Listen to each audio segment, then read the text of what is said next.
a lot of card draw. Yeah, it's very important to kind of identify your win condition, how much you can kind of all in into that strategy. But, you know, obviously we're deep diving on this. That's just what I'm expecting to see a lot of. Bloodlust Shaman has also been extremely popular. You know, Shaman at first struggled in the Dirty Twin Goro meta. And then, you know, I forget who it was exactly. They're just like... It was EU playoffs, I want to say. Yeah. In We're just like, what if we just season? ran Bloodlust? Yeah. And we just wide on the board. Primal Fin Totem obviously came out in Dirty Twin Goro, helped out a lot. So Bloodlust Shaman has really been a top tier deck. A lot of Mage as well. Those are kind of the three classes I'm really expecting the most out of. Yeah. It'd be Warrior, Shaman, and Mage. Druid's quite popular right now as well. But does look like we have some classes across the board. I'm not seeing any Warlocks, but we may get to see a Hunter today. I know you're a fan of Hunter, Rob. Yeah. Yeah, everyone's kind of looking at the cards being revealed for, you know, Knights of the Frozen Throne, and they're like, Control Hunter? I'm like, no, what if we just continue going fade? There are some good control tools, but, you know, obviously that Hero Power Steady Shot just being lining up really well. Like, Steady Shot just goes like, my face to your face, right? It's not, it doesn't go anywhere else, it just hits face. It's very direct. Yeah. Come on, though. You're not excited to build a beast?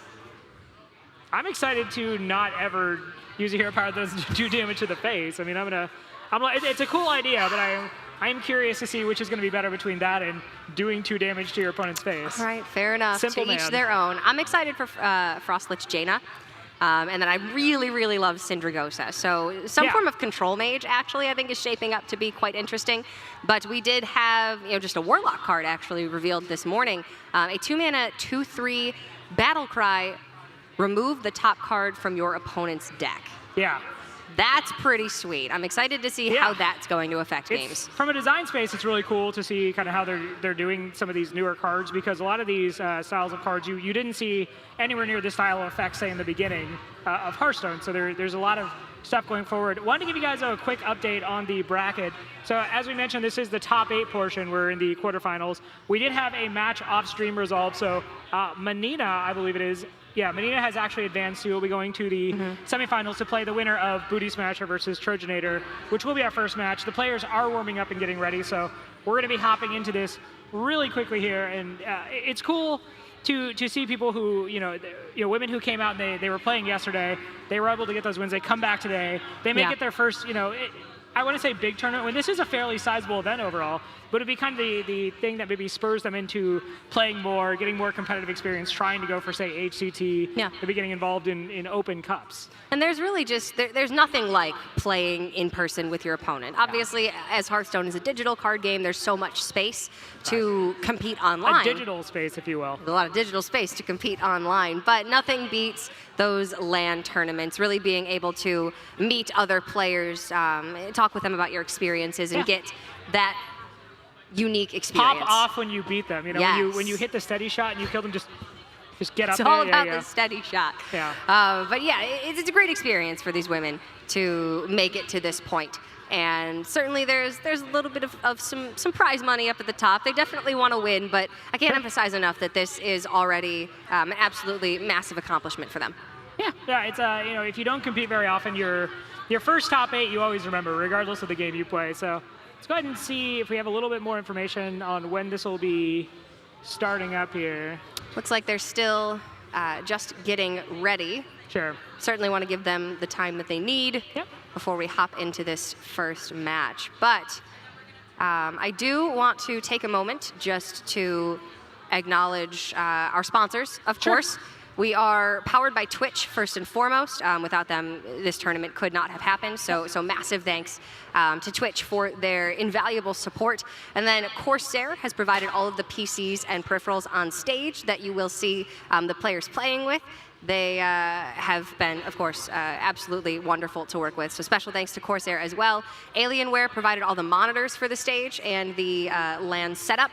And then Vertigear is our official chair sponsor. Yeah, I gotta say that actually feels really good. It's on my pretty good booty. Chair. On I my like booty. it. So it's not I wouldn't smash booty. this chair because it's being pretty nice to us. So very, very excited to have Vertigear on board. And then Gunner. My brother wears Gunners 24/7. They are so fantastic. If you have light sensitivity or you just sit at your computer many hours a day and find that it starts to strain, Gunner glasses are absolutely phenomenal. So yeah, I was wondering great to have why them your on brother board. always looks so cool. And Yeah. I was like, what's the difference between you and your brother? And it's like a pair of sunglasses. It's a pair of Gunners. Yeah, I mean, he has chronic migraines, so the Gunners actually are really, really essential for him to game as much as he does. He just finished top 8 at DreamHack, so Gunners are doing some good. I was going to say, I don't want to say they will get you top 8. But Gunners In were a sample warned size of 1. by a top 8. Just saying. Saying. Just saying. All right, so yeah, special thanks, of course, to all of our fantastic sponsors for making this tournament possible. We're still just waiting on these the first group of women to get ready. Bootysmasher versus Trojanator, again, will be our first match up.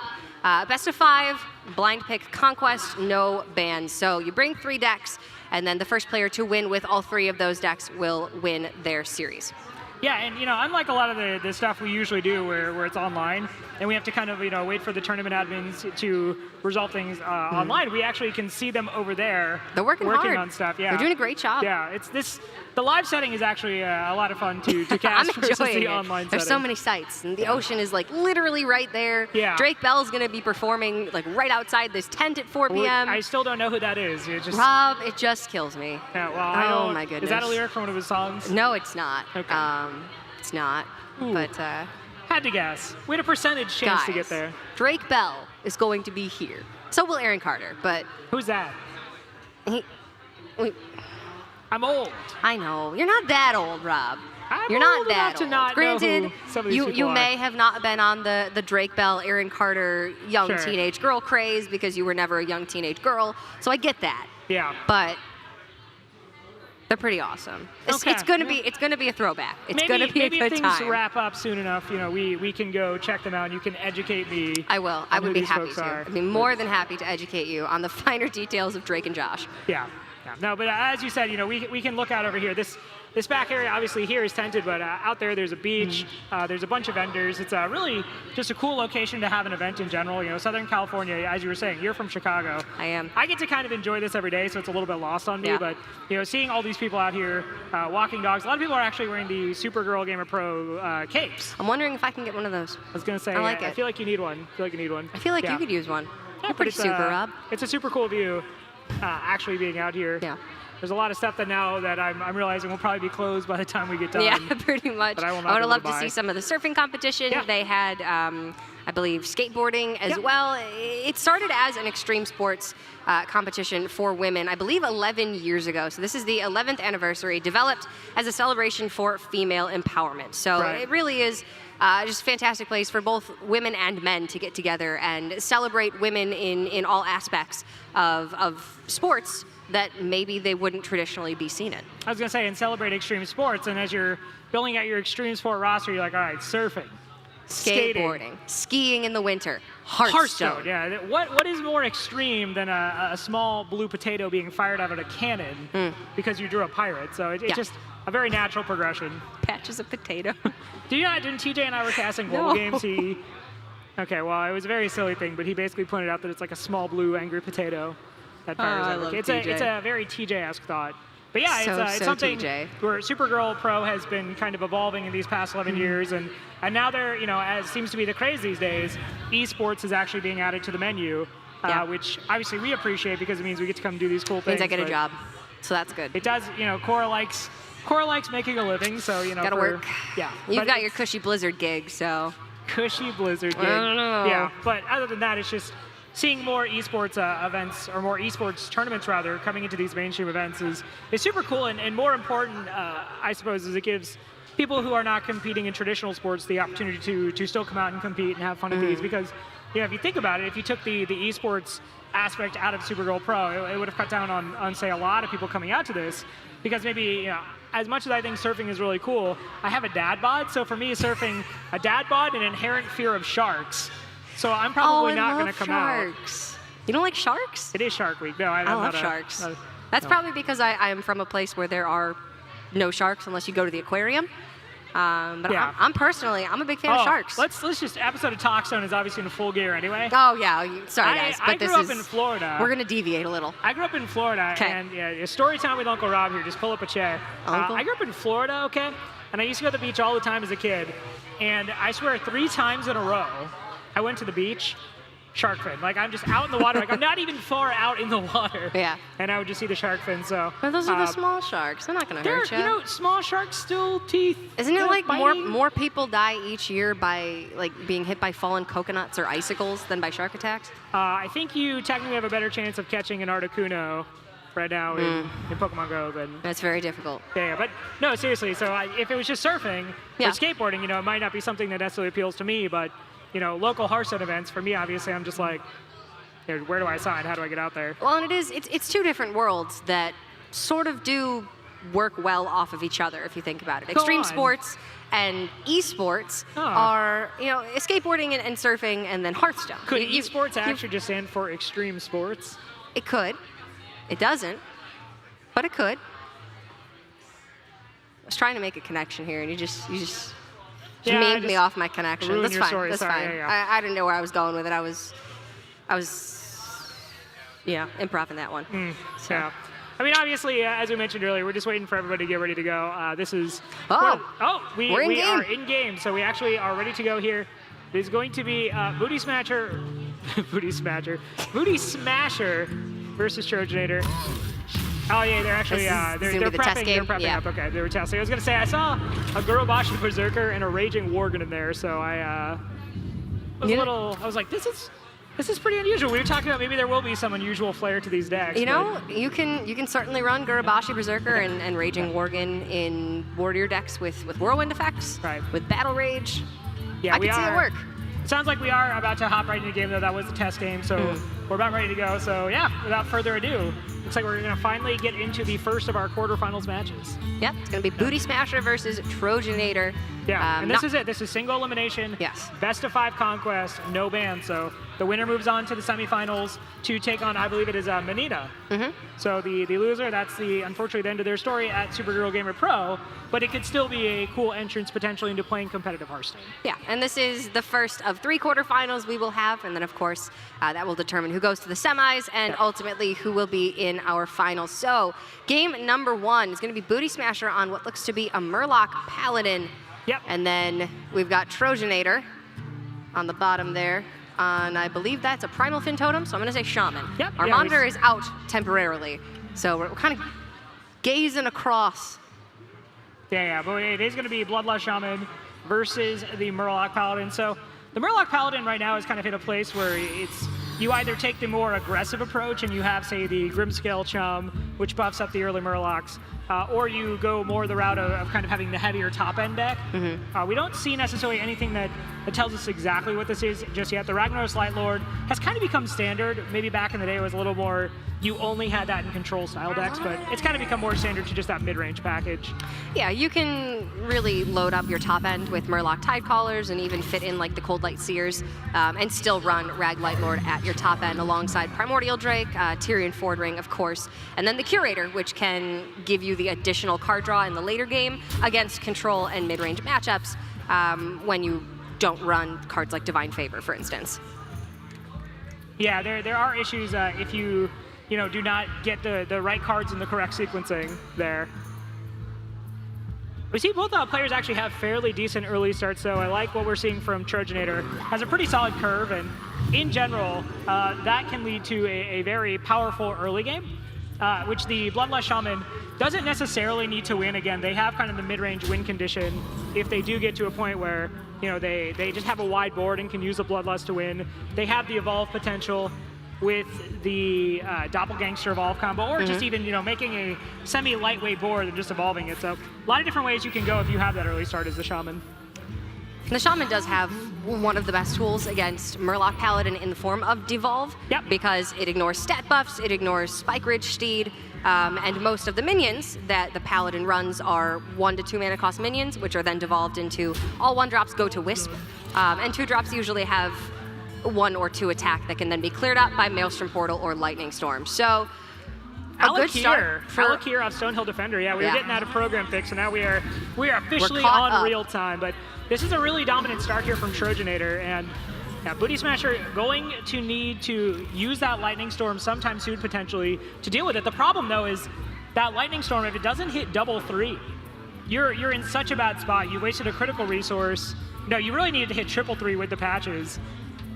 to stabilize this board. Even then, you are overloaded on the upcoming turn. So I'm curious to see if she goes for Lightning Storm, just goes for the Miracle 3s. Here we see it coming out. This could be huge for Bootysmasher. Okay, she hits the important one on the Murloc War Leader. A little unfortunate that the Tidecaller is going to stick around, especially since Bootysmasher will be overloaded for 2 mana next turn. Yeah. So her options will be very limited.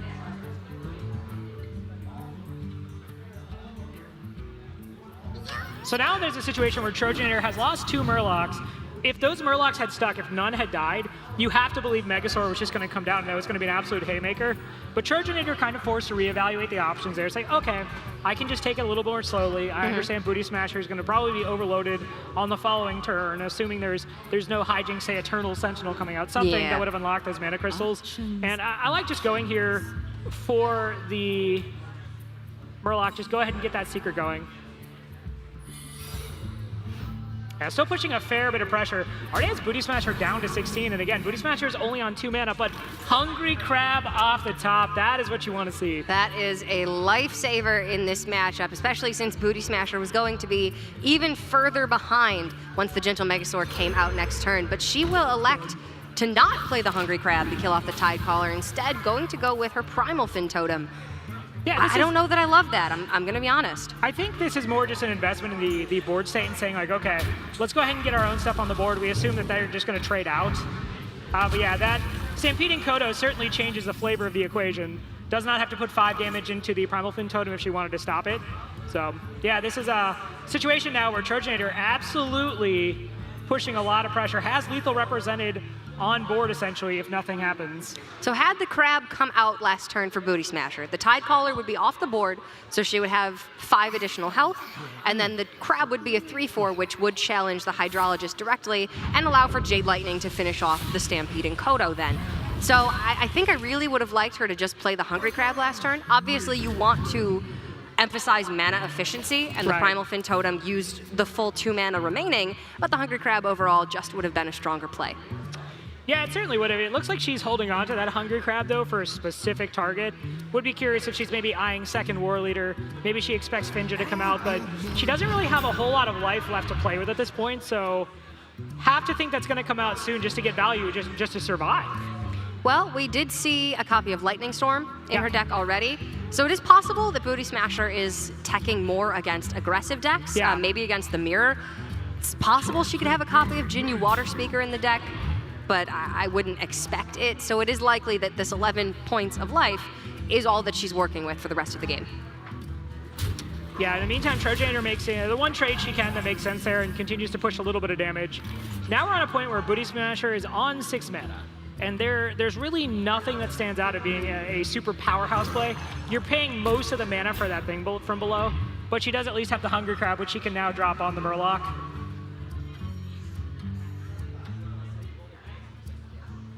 It's not going to be as much of a swing as the Hungry Crab on the Tidecaller would have been, but at least it gets the Hydrologist out of the way and presents a body that will challenge the Hired Gun.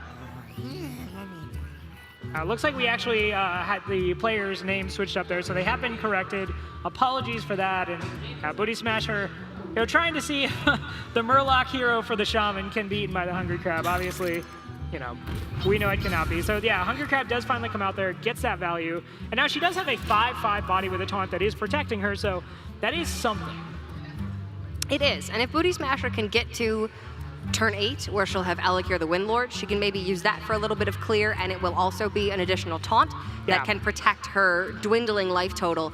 But Trojanator picks up the Sunkeeper Tarim off the top, which will allow for a nice clear on the thing from below if she wants it. I want to talk a little bit about that Dread Corsair, because I want to say that's something that Yambre, specifically a UK player, actually started throwing that in, as well as there was a couple of other bells and whistles for that style of Paladin deck. So we see the Dread Corsair come down, summons patches, and a wide board represented that is absolutely lethal if nothing is done. Yeah, it's definitely looking like the UK Paladin, which has gotten many players to rank 1 legend on the European and North American servers, so definitely a good choice. It's got a surprise factor to it because so many people are used to just kind of what you see from that mid-range Paladin. Yeah. That the added pressure that can come out of the tempo swing of, say, True Silver, Dread Corsair, Patches comes out. You put a lot of pressure on the board. Rallying Blade as well synergizes extremely well with it. All right, so 5 damage represented for Trojanator. And then Sunkeeper Tarim can come down, and that will finish this all off. So Trojanator does have lethal here with the Sunkeeper Tarim. She knows exactly what's going on here. And Ungoro belongs to the Titans, and this game belongs to Trojanator. That's going to be 1 for her now. Again, she needs to win 2 more. This is best of 5 conquest, so the Paladin deck is officially locked up. That means that Bootysmasher will have to still get a win with her Shaman deck. She does have the option of changing if she chooses, but Trojanator now must change decks because the Paladin has already gotten its win, and you need to win with all 3 of your decks to win the series. Yeah, I want to call out Trojanator as actually being someone that I've talked to a fair bit over the years when it comes to Hearthstone tournaments. She is an avid fan and someone who is always out there watching and commenting on what's going on in HCT, what's going on in HCG. So it's cool to see her come out to an event like this and actually compete on her own. And obviously she's had success getting to the top 8 and now takes a convincing first win in the series. Yeah, she had some really nice play in that first game. Obviously, these are not professional players. This is not the Hearthstone Championship Tour. So these women do have experience playing the game. As we can see, they had fully constructed decks there, decks that were certainly competitive decks in any format. But you need to expect, maybe not the highest level of play, but still, this is getting their foot in the door. This is a starting point for these women and certainly will be a great place to grow and learn more about the game. Right, now we were talking about, well, what can we expect to see in terms of deck composition for this event. I did like that Bootysmasher brought out that Lightning Storm. Yeah. Because I think it's a good read to say, okay, I'm going to be running into a lot of decks that are very board-centric. If you're expecting the Mirror, if you're expecting the Pirate Warrior, if you're expecting these different decks that need to be on the board to win the game, then Lightning Storm is suddenly an incredibly powerful card, and it does things that Maelstrom Portal usually cannot without the help of, say, Wrath of Air Totem. So I do like that inclusion, and I think it's a fairly heady one. But yeah, it just didn't necessarily pan out there. The Lightning Storm did not do as much as she needed it to do in that situation against that Murloc heavy board. Never got the devolve. If it had rolled full 3s onto that Murloc heavy board, that game could have gone very differently because Bootysmasher did have the Doppelgangster and the Alakir, the Windlord, for the later turns, but unfortunately, as she was playing catch-up pretty much the entire time, she didn't have a chance to actually develop her own dominant board state and was simply having to react to Trojanators the entire time. So that's really where the strength of these board-centric decks lie. If you get the board very early on and you never let go of it, you will just win the game. Yeah, it's worth pointing out, too, Lightning Storm, as much as the, if you're sitting there watching at home and you're saying, well, why do you choose to run a card that can do 2 or 3 damage? Those are obviously like big break points in terms of what they deal with. The cost of Lightning Storm is designed to reflect that chance you have to get that high outcome versus the chance to get a lower outcome. And a lot of boards, you just need 2 damage, so it's fine. But that was just a situation where, due to the Murloc synergies and how powerful they are, she pretty much needed that perfect outcome if she was going to stabilize, because as much as she was investing 3 mana on turn 3, she was also investing 2 of her mana for turn 4. So again, it's a good inclusion and I like it, but you certainly are kind of putting yourself on that chance where things do not work out exactly the way you need them to. Yeah, it's one of those situations where Devolve would likely just be better unless the Lightning Storm did roll high on all 3 of those targets, because the Devolve, well, it would leave minions on board still, they would be significantly weaker. They wouldn't synergize with each other, and she would have had the full scope of her mana to utilize for the next turn. Right, and we do not have the full deck list, so there was a chance Devolve was also in there. We don't know what she cut to make room for the Lightning Storm out of what was frankly a very solved list for the most part when you run into it in tournament or on ladder. But I have to assume Evolve would be in there. Evolve, just such a powerful card, really shines specifically against the Murloc Paladin. Yeah, that's definitely one of the reasons you want to put it in. Against the Mirror, it can do all right because Devolve Maelstrom Portal is then a huge swing. And against Aggro Druid as well. Devolve onto a living mana is absolutely destructive. That's just game winning right there. I actually really enjoy watching it in the Mirror because it's like evolve, devolve, evolve, devolve. Like, no minion actually knows who it is anymore. That was like 4 jumps ago. It's just a huge identity crisis. Yeah, it's just quantum leap. It's like, which jump will be the jump that brings them back to their original card that they were? But it is a very entertaining card. And it's we've seen a lot, even in big, say Hearthstone Championship Tour, we've seen interactions that have really kind of shaped how those games go based on that effect, but there are also some that are just extremely comical. I think someone once evolved into a Nose Dormu. Oh man. Yeah, that was just, it's crazy. Every time you evolve or devolve into Doomsayer, and everything just kind of goes downhill from there, Yeah. But game 1 in favor of Trojanator. So as we were talking about, we actually have, I believe, I've completely forgotten how to pull it up, but we have the classes for... Don't worry, Rob. I got this. I was going to say, technology mostly scares me. Scrolling down. There you go. All right, so for Trojanator, we have, that was a mid-range paladin, so there is a mage and a shaman, and then for Bootysmasher, we have, again, supposed to get that win with the evolved shaman, which we saw, and then there's also a druid and warrior. So mage and shaman, I was talking about the three classes that I think have really been on the rise in the most recent tournament meta. Warrior, mage, and shaman. Yeah. Two of the classes represented there versus druid, warrior, and shaman. So it kind of comes down to the difference of specifically mage versus druid. And mage has been a class that a lot of people, at least in open cups, are just straight up banning. They just don't want to deal with it. It's entirely too flexible. In situations where you don't have the full deck lists, it's just so hard to play around the secrets, right? You don't know the exact extent of what package is being brought. I'm kind of curious, if you were looking to attend a tournament like this, best of 5, again, you know there's no bans.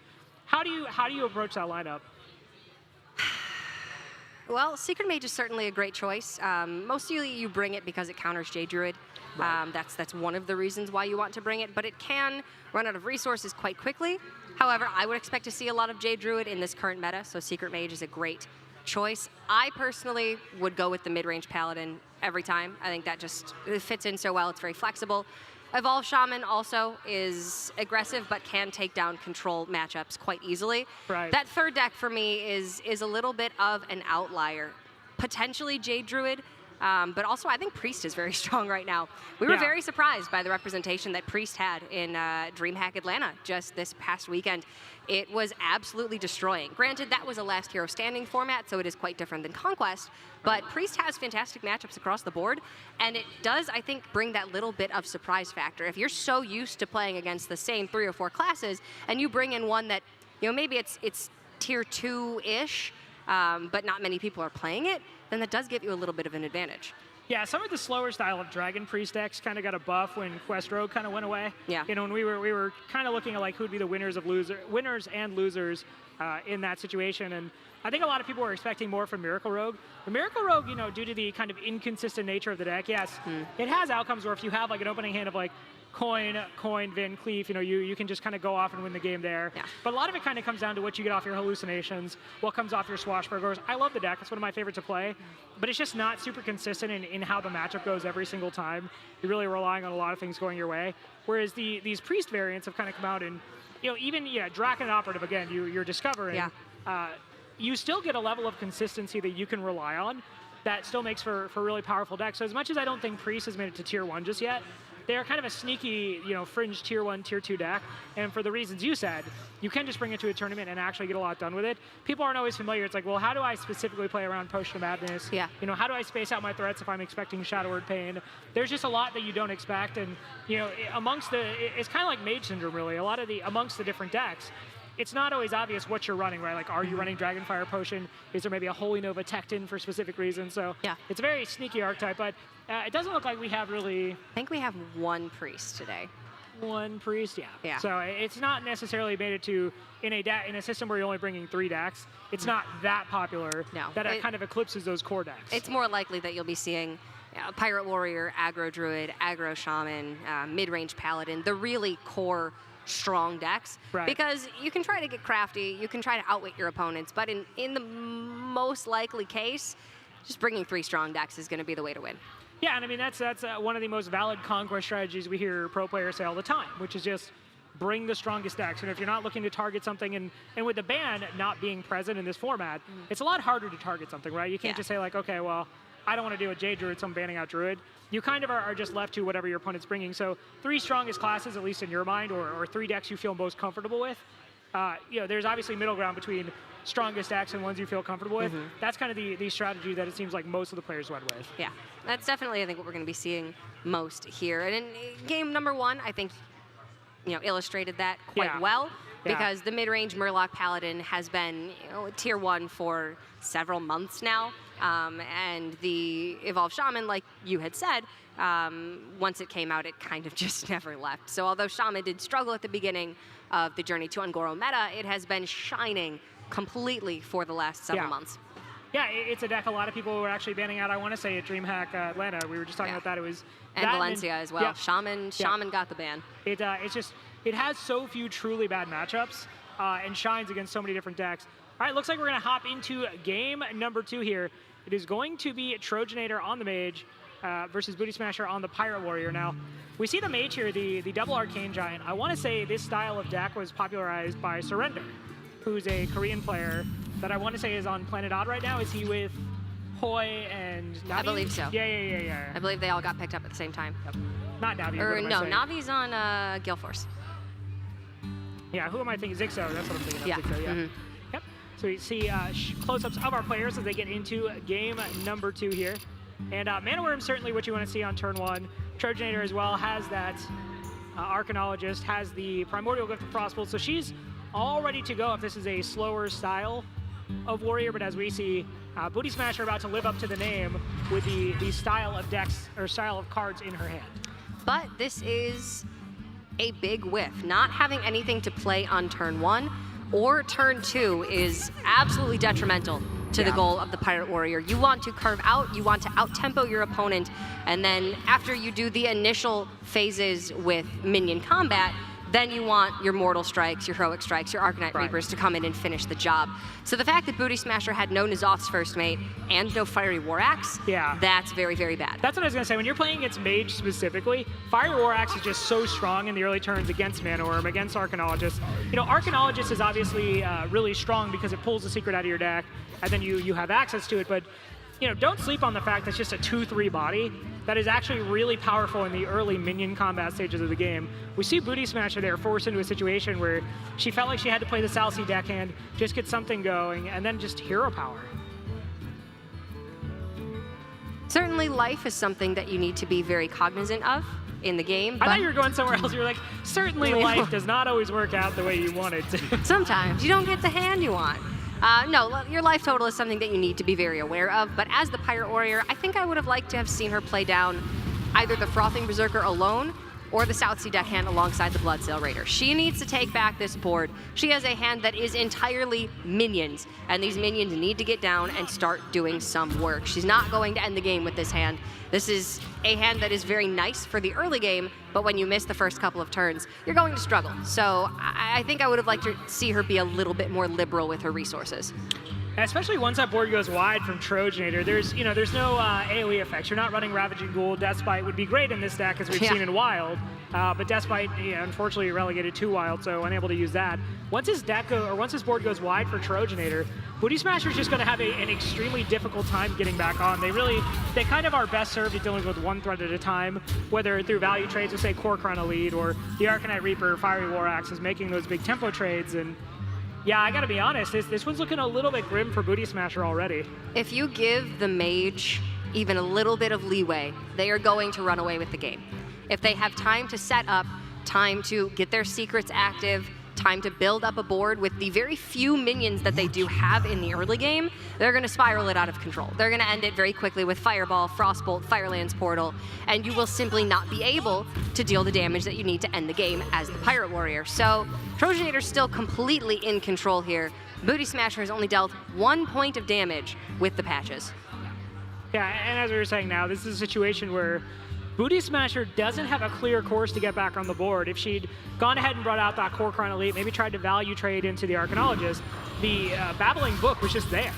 To just go ahead and make an easy value trade. The Mana Worm keeps on trucking. If you put the Core Chrono Elite into the Mana Worm because you're saying, okay, this is a threat that's big and getting bigger, you basically just spent 4 mana to deal with a 1-mana threat, which just feels so awful. Which has already dealt repetitive damage to your face. And you were on 5 mana that turn, so at that point you're basically spending 5 mana to deal with a 1-mana threat. N'Zoth's First Mate there, though, and that's way later than you wanted to see him. I think the Corcoran needed to come down this turn. As awful as it feels, this Mana Worm is going to kill you within 2 turns. You need it to be off the board. And yes, you're giving up a massive mana expenditure, but you then start to take back a little bit. The Corcoran can trade into the Arcanologist next turn, and if Trojanator has a hand full of repetitive secrets, cards that she can't make great use of, then maybe you can start top decking some really, really useful cards and take back this game. Oh, Knuckles, too. That is... Knuckles not necessarily game-breaking per se, but in games that were a little bit closer, the stat spread on Knuckles would just play so favorably against Pirate Warrior. because pretty much every minion in Pirate Warrior, other than the Cultist and the Frothing Berserker, are 3 health or less. So Knuckles can take those down and then deal damage to the face at the same time. But it looks like Trojanator may just have this one locked up. 5 damage from the Firelands portal next turn. What now? Yeah, I just want to say in general, Trojanator has come in here and just been really impressive in just the way she's identified the games and what she needs to do to win. Like I said, going wide against the Pirate Warrior early, you put the Pirate Warrior in this situation where you basically say, okay, you're never getting this board back ever, right? Yeah. So you need to have enough damage to kill me.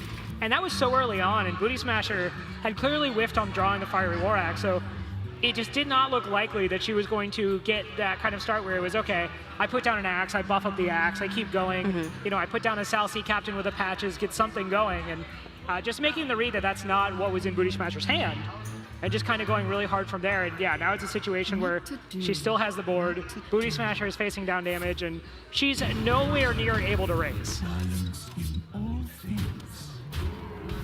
So not quite ending the game this turn, but But Bootysmasher essentially, has nothing. Unless there were a couple copies of Dread Corsair and a Mortal Strike, this game is all over. So Trojanator is going to have the damage necessary to go up to a 2-0 lead. yeah, and Trojanator now looking like she's going to be 1 game away from facing Menina in the semifinals. So just needs to get 1 more win after this one. We see Bootysmasher kind of considering, thinking, okay, you know, what kind of damage can I take off the board? Probably going to arrive at the conclusion there's nothing I can do to actually stave off death. Are there trades that she could make? She would need to kill everything on board. Yeah, and she can't do it. Yeah. Yep. So she can just go ahead. I like it. Just, you know, on her way out, just hit face. Do as much damage as you possibly can. Yeah, get that confidence play and see how well played coming out from Trojanator. And you know, there are some people who think that all emotes are just inherently bad manners, but from what I know of Trojanator, she's a very nice individual. I think that was just a legitimate, friendly, well played. So yeah, Trojanator now up 2-0, and Bootysmasher has yet to smash any booty in this one. No, the booties are remaining fully intact, and this leaves Trojanator with her own Shaman that she will have 3 chances to get a win with to secure her spot in the semifinals. Bootysmasher has a lot of ground to make up. Yeah, and I want to say especially that the bad news for Bootysmasher is that if there's one deck that I was going to pick that I feel pretty confident at this point can get a win against 3 different decks, it's probably Shaman. Honestly just Shaman. Yeah. It's just so solid across the board. Yeah, I mean, the bad matchups you tend to have would be, say, against Freeze Mage. But then what else? Pretty much. It's Freeze Mage, Taunt Warrior, maybe. Yeah. And even then, when we say it's like a bad matchup, we're not saying it's like an 80-20 or even 70-30. We're talking about margins of basically like 55-45, honestly, in this meta for a lot of matchups. So the matchup is still pretty solid overall. It's just the decks specifically to go against it in those scenarios have tools for dealing with the board-centric style, whether it be Sweeping Clear, say Brawl, Ravaging Ghoul, Sleep with the Fishes, or Frost Nova Doomsayer, specific tools. But there really isn't a specific deck that Bloodlust Shaman cannot get a win against. No, and you can definitely still pull out wins against Freeze Mage and Taunt Warrior. It's just very difficult because Taunt Warrior tends to shut down your board with, you know, like you said, Ghoulfishes, Brawl. You're trying to come party, and Taunt Warrior's like, no parties here. Taunt Warrior doesn't like what Shaman has to offer. And then Freeze Mage, I think there's a little bit, maybe more flexibility for the Shaman there if the Freeze Mage doesn't pick up Frost Nova Doomsayer or Blizzard. Those are big ifs, though, especially with Primordial Glyph. Freeze Mage tends to get what it needs to win the game against the Shaman, but it can be done. However, Shaman is going to have the mirror matchup against Bootysmasher and the matchup against Pirate Warrior. Shaman does all right in both of those. I think those are matchups that Bootysmasher can take, but her last deck is Druid. So Shaman against Jade Druid, Shaman's very favored. Shaman against Aggro Druid, Shaman with Devolve is pretty darn favored. Yeah, well, one thing in Bootysmasher's favor is that Lightning Storm in there against the 2 decks we've seen thus far. I think the Lightning Storm could potentially get things done there. But it's going to, again, the Lightning Storm has to line up really well. And if the Lightning Storm whiffs, then, you know, as we saw in that first game, you're suddenly in a lot of trouble. But looks like we're going to waste no more time. Go ahead and hop into game number 3. Again, Trojanator needs 1 more win to advance to the semifinals against Menina. And we do see the Devolve in the opening hand for Trojanator. All right, so this is definitely a matchup that Bootysmasher can take. She's got a much better start this game with the Fiery War Axe in the opening hand and the ability to throw back the patches. Actually, she's already mulliganed. Never mind. So Patches is going to be in the opener. That's a bit unfortunate 2 games in a row, but the Fiery War Axe will be a big, big help against Primal Fin Totem, Manatide Totem, and Flame Tongue Totem in the early game. Yeah, we talked about the upside of Devolve in a lot of matchups. This is just not one of those matchups where Devolve necessarily gets as much value. You know, the Pirate Warrior standalone minions are actually pretty good.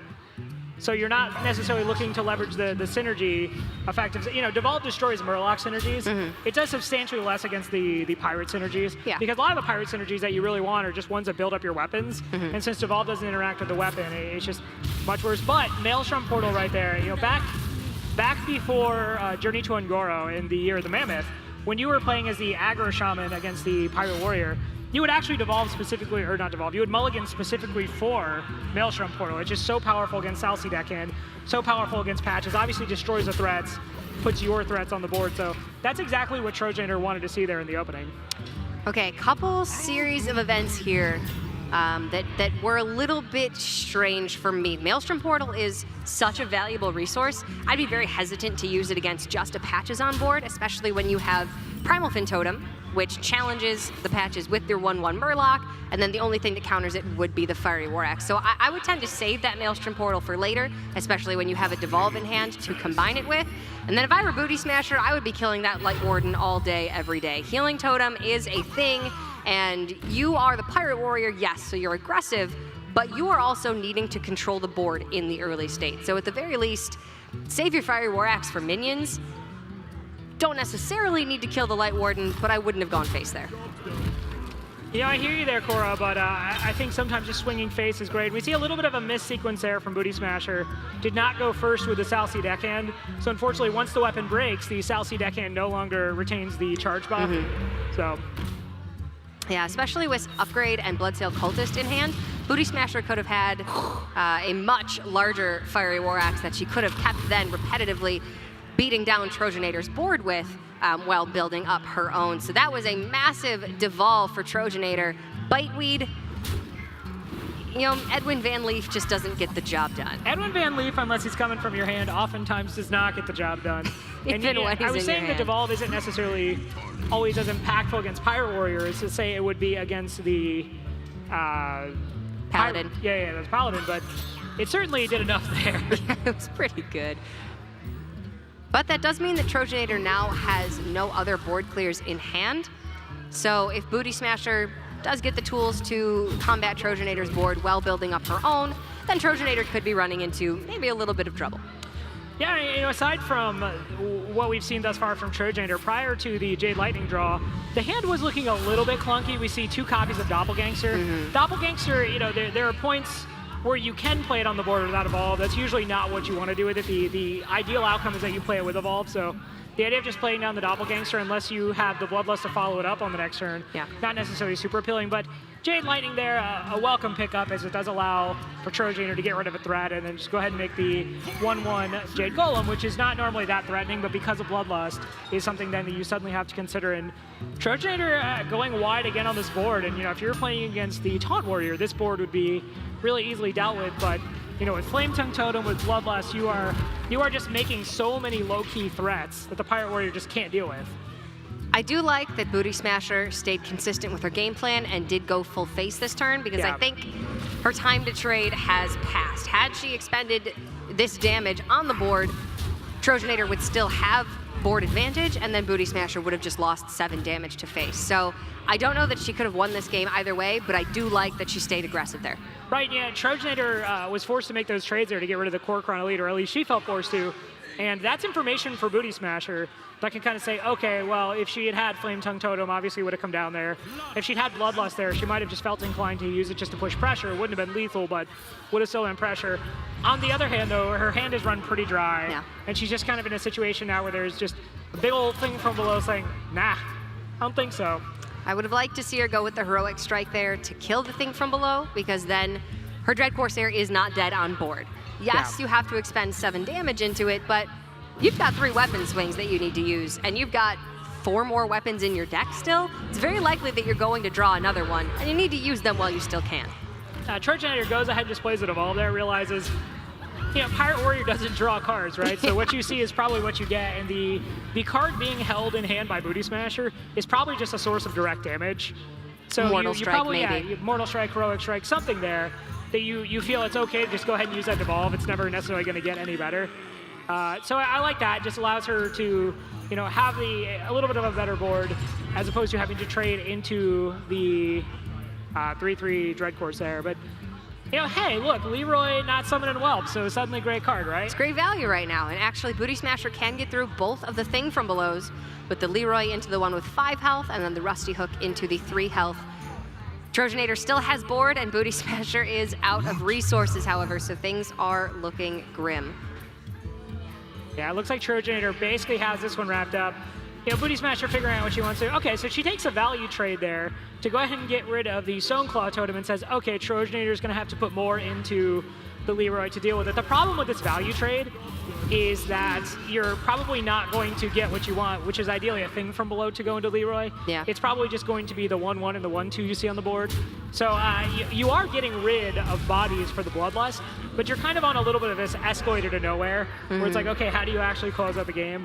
And I'm not saying that if you traded into the 5/5, the situation was going to look too much better, but there is certainly some theory to be observed where you say, okay, if taunts go away, maybe I can draw another Heroic Strike, start piecing something together. Maybe the Primal Fin Totem puts enough bodies on the board to where Stoneclaw Totem is not an option to be rolled. Yeah. And maybe that's how you look at approaching this game. But yeah, now unfortunately the deck not really giving her any useful tools that are going to allow her to claw back in. And as much as we were praising the overall strength of Pirate Warrior, this is certainly the price of admission you get for playing the deck. Pirate Warrior is a deceptively difficult deck to play. But easy to master. Easy to master, Yeah. fun to play. No, it is deceptive because there are so many different decisions that Bootysmasher could have made this game in how you choose to trade your minions, what you choose to use your weapons for, when do you actually change your overall game plan and go Right. from minion trading to full face damage. Ultimately, it didn't pan out for her in this case, but Trojanator is going to take her series 3 games to 0, and she will be moving on to the first semifinal to be playing, I believe, Menina?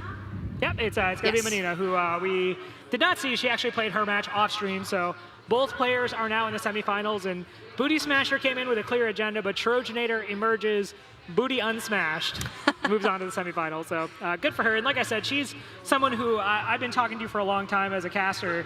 She's a fan who's very much involved in watching a lot of the Hearthstone Championship Tour action. She watches a lot of just Hearthstone esports in general. And look, I don't want to say that it makes her a better Hearthstone player, but all I'm saying is maybe you watch the summer playoffs, huh? Maybe you watch them. Maybe you watch Yeah. Rob cast some other events, Yeah.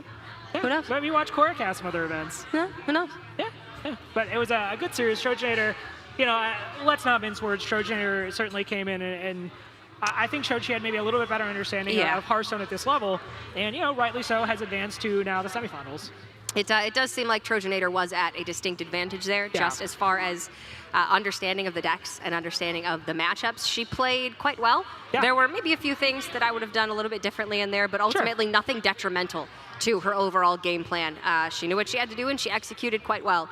Bootysmasher, definitely some things that I would have done differently, but Sure. she had, I believe, a great handle in her lineup. What she brought is quite good across the board. So Right. that is certainly the most important aspect is what you are bringing, and then you need to play it well. So Right. maybe a little bit more experience needed, but still a fantastic job. Yeah, and as we were saying at the start of this broadcast, this tournament is not about going for the world championship. This tournament is not about proving that you are the best in the world.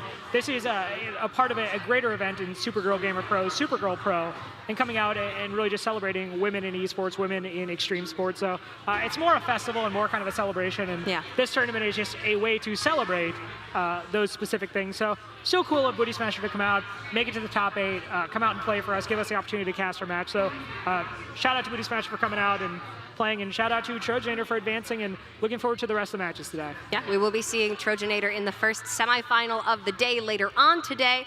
Bootysmasher will now have the chance to go out and experience this incredible event. Yeah. There is so much going on I really just outside wish of we could our just little turn this tent camera and just let you guys see everything that's beach happening right because there, it really is amazing how many people are here, how much there is to do outside of just Hearthstone right now. This is the first year for Supergirl Gamer Pro, but it's the 11th year for Supergirl Pro. So we really we're the newbies right here. Yeah. We're the ones that we need to come in and make our mark, and maybe they'll bring us back next year, hopefully. Well, we just hope they'll bring esports back next year. We're not too rowdy. Some of us esports folks, it's all Korean barbecue and shouting. So it's... I have nothing against Korean barbecue. You don't want to raise the voice too much. Yeah, just start shouting. It's a little tired. Yeah. I think the next series we're going to be seeing, though, is going to be Cat versus Sari. So we did have a chance to watch some of these players before the tournament began. Actually, just go ahead and sit down, practice. They were playing on ladder. I actually remember that Trojanator specifically was 9 wins away from Golden Paladin, and she was trying to hit it. So I have to assume in between the series she's going to be doing that, just so when she gets back on broadcast, she can have that Golden Paladin. I mean, what a way to play Golden Paladin. I mean, it's stylish for sure. And if she's playing the same deck on ladder that she's using in this competition, then good practice. Get some practice. When we talk about skill in Hearthstone, it's a little bit different from, say, skill in Heroes of the Storm, skill in Overwatch. A lot of that is more mechanical, and you just develop the reflexes over time. Whereas, in Hearthstone, generally speaking, the more you're playing a deck, the more you're kind of learning not only the core way you win with the deck, but kind of the niche situations in which you need to do specific things. As an example, Hydrologist taking eye for an eye. There's 1 or 2 situations where you're ever going to do that, but the more you play the decks, the more you learn, okay, these are the situations you actually want to do that in. So this is why, taking that time to maybe ladder in between, you are going to just increase your understanding of the deck and make your performances better overall. Yeah, well, ladder doesn't teach you how to efficiently counterpick against certain decks. It does teach you how does your deck match up across the board. How can you deal on the fly with any certain matchup? Helps you understand mulligans. It helps you understand what your overall goal in the matchup is. So it is definitely very, very useful and really educational for these women who are coming into what may be their first competitive experience, maybe their first tournament. And if ladder is all they have to go off of, then it's very valuable information. We've seen that even correlation to the Hearthstone Championship Tour, right? We have players who get to the playoffs based on strictly ladder finishes, and they're kind of people we refer to as these ladder gods who come in, and they may not necessarily understand all the minutia and the ins and the outs of the tournament scene, but they understand how to play decks well.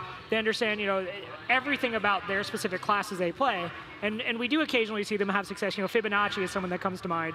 Someone we've actually seen make waves in the Hearthstone Championship Tour who, he's not a big tournament player. He's not going to a lot of invitationals. He's not attending a lot of majors. But that ladder experience has translated to results. So, Trojanator being someone who may be more ladder focused, we have at least seen that translate into tournament results at what is admittedly a tournament more about fun.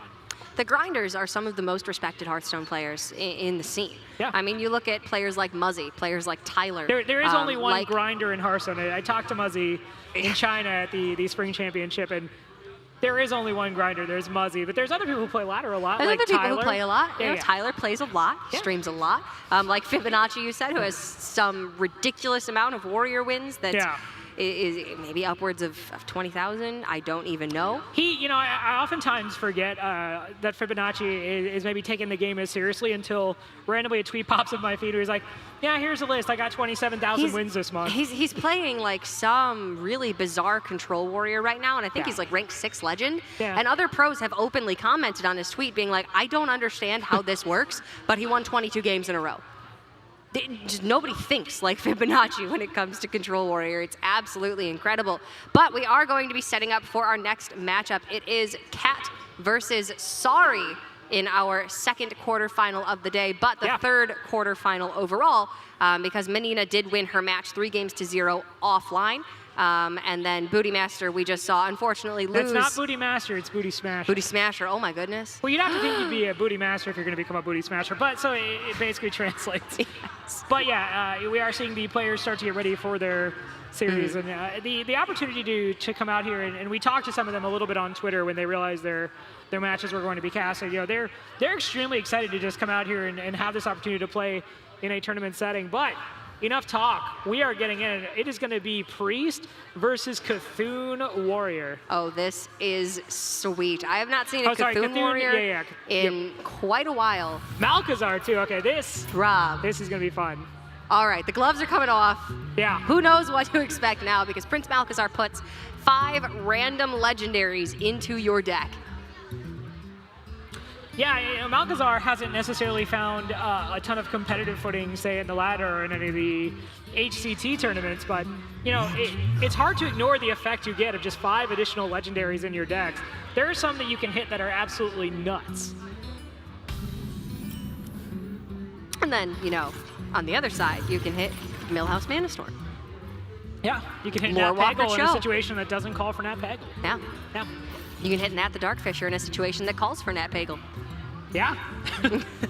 You wanted regular Nat Pagel, you got evil Nat Pagel, which is what I actually call the card. Yeah, very Don't early tell on, that we're to seeing Pat. the Crystalline Oracle. Okay. Okay, we're getting words. This is actually, oh, okay, so It's this actually is not apparently the, not live. Yeah, this is the spectator match. We lied. You know, I got really emotionally invested in this. I was, I was like, so yeah. excited. Oh man. See, it's because I want to be able to play Prince Malchezaar Priest in And competitive. if this had done well, you were. I was okay. gonna be so vindicated. Oh my goodness. Feels bad, man. Sorry, Rob. Now the wind's just come out of my sails. I'm like, Sorry. I was like, yeah. Cool priest stuff and Cthulhu Warrior, but yeah, this is not actually a loss. These are just the players warming up there, and now the proper names have been put with the players, so Yeah. we should be all good to go for our series after this spectator match. That's great. You couldn't see That's it a on great stream, but spectator production just match. came up and they're like, this is not actually the match. And I was just absolutely crestfallen. It was just like, All of our happiness simultaneously taken away. It's going to be a great match still. We do have Priest on one side and Warrior on the other, I believe. So, you know, maybe we will be seeing Malchezaar. Maybe it will be Cthulhu Taunt Warrior. yeah. I can only hope. That's the kind of high rolling I want to do. I want to high roll into Cthulhu Malchezaar in a Warrior. tournament. Malchezaar in a tournament. Malchezaar in a tournament. Malchezaar in a tournament. Yeah. But it looks like we are going to hop into an actual game here, and it is going to be Shaman Mirror. And no surprise, you know, we were talking about just how powerful Shaman is, but Igneous Elemental in the opening hand for Sari. So Okay. this could be, we see that in Hex. This could actually just be Elemental Shaman. It very well could be. And this is a deck that was made even more viable because in the last patch, when Quest Rogue was nerfed, Jade Spirit was actually made into an Elemental. So now you can play Jade Elemental Shaman with Servant of Kalamos that can get you additional Jade Spirits, or of course, Kalamos Primal Lord. Yeah, it certainly kind of opened the door for teams to experiment. We saw a lot of that towards the end of the non-land phase of the Hearthstone Global Games. We saw teams kind of saying like, okay, well, is Elemental Shaman now just strictly better than Bloodlust Shaman? And I think the answer most pros arrived at is that Bloodlust Shaman is just still more consistent. It's just a little bit better, but it's cool to see people trying stuff out. We see the Fire Plume Harbinger, which definitely just ices the fact that this is going to be an Elemental Shaman. Only going to hit a discount now on the Igneous Elemental, but maybe Sari just felt like, as small as a thing as it seems, she just wanted a 1/1 on the board. Yeah. I think I would have preferred her to play the Flame Tongue Totem that turn, Sure. get the kill on the Stonehill Defender, ensure that the Healing Totem gets no value, and then you can save your Fire Plume Harbinger for, you know, maybe after the Igneous Elemental dies. Even if you just have 2 of the 1-mana Flame Elementals in hand, at 0, it's much easier to slot those in on other turns when maybe you're playing cards that aren't Elementals, but you'd like to play an Elemental on the following turn. Yeah, I certainly think this is going to be a situation now where the Afridi didn't get much value, and the relatively weak stature of the minion is going to become a little bit of a problem. But Lightning Storm there is going to allow for this whole board to be cleared up. No hope it rolls 3 required. Everything just, you know, mercifully having 2 health. And yeah, the Coin Flame Tongue Totem does present a little bit of offensive threat here. All right, but Sari is quickly running low on resources. Cat has more than enough to be able to build up this board quickly once again, and she is ultimately going to be looking for a Bloodlust on a wide board state just to end this game quickly. Yeah, that is what she's going to be looking to do. Now, if this goes late, the Elemental Shaman, especially if they're running, say, Servant of Kalamos, has the ability to generate resources to make this very competitive, but the entire game is going to be this basically check that Cat is going to be putting Sari into, which is saying, okay, can you deal with my wide board? Because as I draw more cards, and look, Shaman does not have fantastic card draw. It does but not. as I draw more cards, I'm going to be getting closer to that Bloodlust win condition. I'm going to be getting the evolves. I'm going to be getting the tools that allow me to close out the game. Whereas the Elemental Shaman oftentimes kind of plays more of a beatdown style. It's just looking to get big, beefy minions on the board that can't be dealt with. It's looking to leverage the strength of, say, Blaze Caller, Kalamos, Servant of Kalamos. It's going to be a bit of an uphill battle for Sari. All right, so Cat choosing not to trade with the Igneous Elemental there. The Igneous Elemental can still go into the thing from below and give Sari 2 elementals in her hand, but I do like the restraint that Cat is practicing here. There may have been some justification for a hero power instead of the Jade Claws that turn, but setting up with more minions on board and a weapon already activated is certainly great going into the next turn. I would have liked to have seen Sari run the Igneous Elemental into the thing from below and then play the Fire Plume Harbinger, because again, she missed a couple of discounts there. Yeah, the Wrath of Air Totem being rolled there by Cat, actually, a lot of times when we see that rolled, it's extremely impactful. That was a situation where it actually didn't do too much because you had 2 1-health minions on the board and a Flame Tongue Totem. It essentially just allowed an extra damage to be pushed face via the Jade Golem, because the Flame Elemental, I believe it there, yeah, that was allowed to trade into the Flame Tongue Totem, but normally when we see Wrath of Air Totem come out, fireworks go off. It's very scary. Yeah. It is, Maelstrom Portal in a deck where, Wrath of Air Totem did not exist is just way worse. It is a way worse card, but yeah, Wrath of Air Totem into Maelstrom Portal just feels good a lot of the times. Yeah, and don't even get me started on Spirit Claws meta. Scary times, Rob.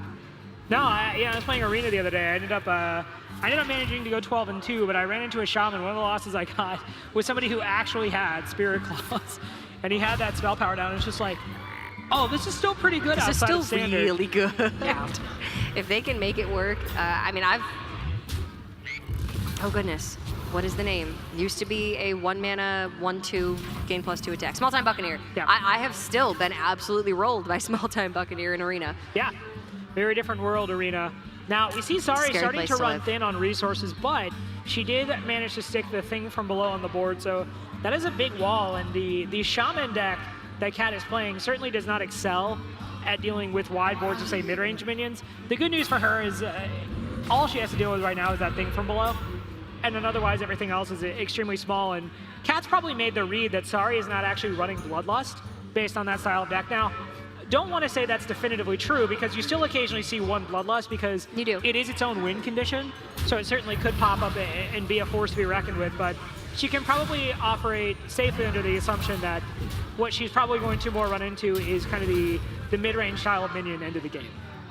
Yeah, I think if you've seen 2 copies of Fire Plume Harbinger, you can start to get a really nice read on what it is Sari is playing. A deck that is going to be much heavier than Cat's Shaman, and at the upper end, probably copies of Servant of Kalamos, Sure. Blaze Callers, maybe Stone Sentinels, and then Kalamos the Primal Lord would be the ideal final card in the deck.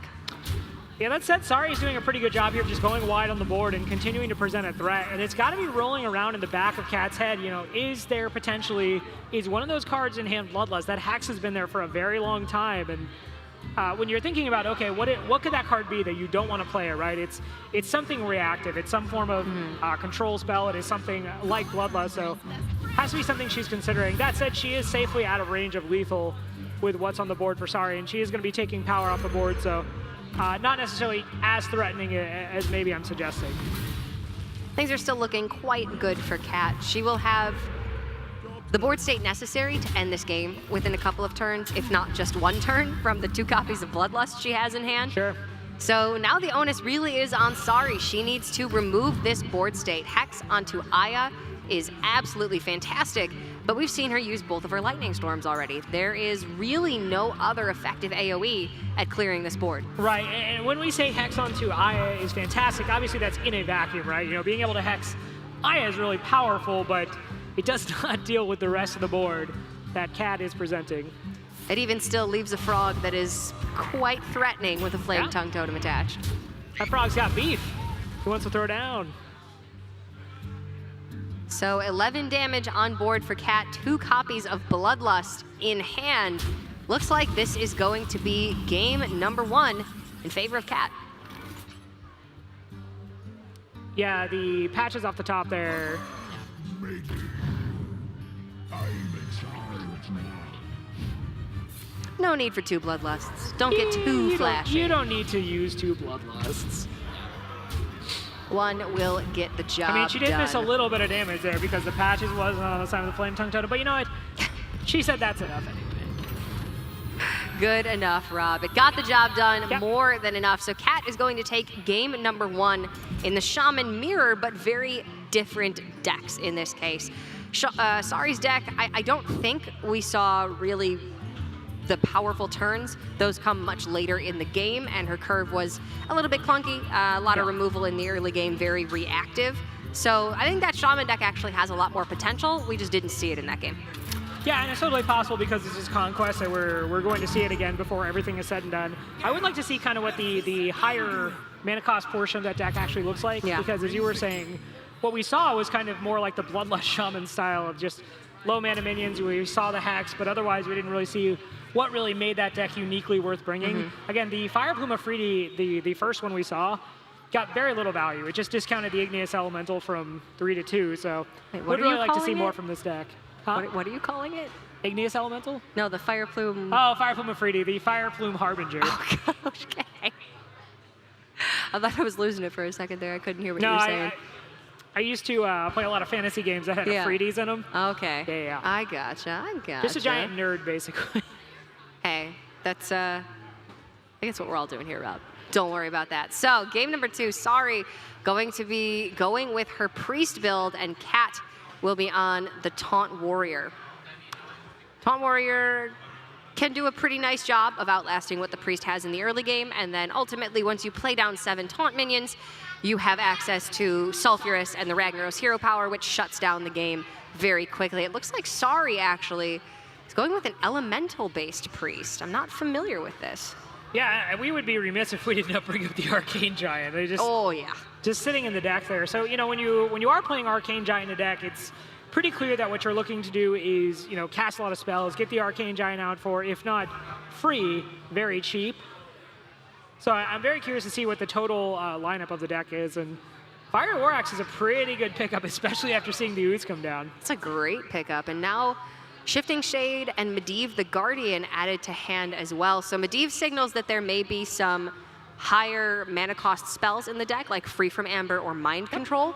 I actually did get a peek at this deck a little bit earlier, and what I saw was 1 copy of Free from Amber, I want to say. So Okay. I don't know if there's going to be a Mind Control in there. Usually when you see Medivh, it's pretty safe to assume in Priest that you see 1 Free from Amber, you see 1 Mind Control. I had a ton of fun playing this deck, and that is a Mind Blast.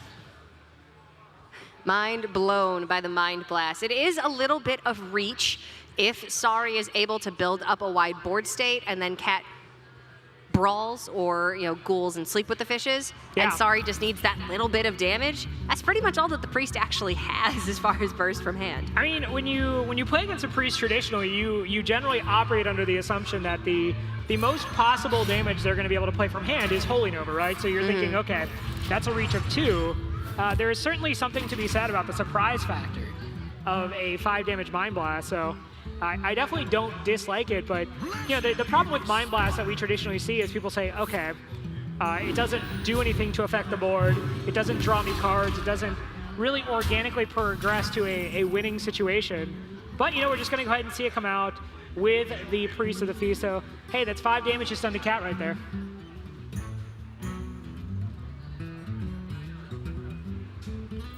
And I can see certain situations where Mind Blast with a Radiant Elemental on the board and Lyra could be pretty useful because you need a little bit of reach. You can get additional reach through the Lyra, and maybe that adds up to some, you know, actually useful amount of burn. But usually Mind Blast alone in a deck, not what you're going for.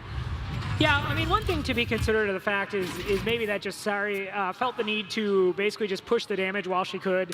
Taunt Warrior, the longer the game goes on, the more access to the hero power they're going to have, the more armor they're going to have through, say, Ally Armorsmith, normal Armorsmith, Shield. I like that we have to call it normal Armorsmith, by the way now. And Armorsmith.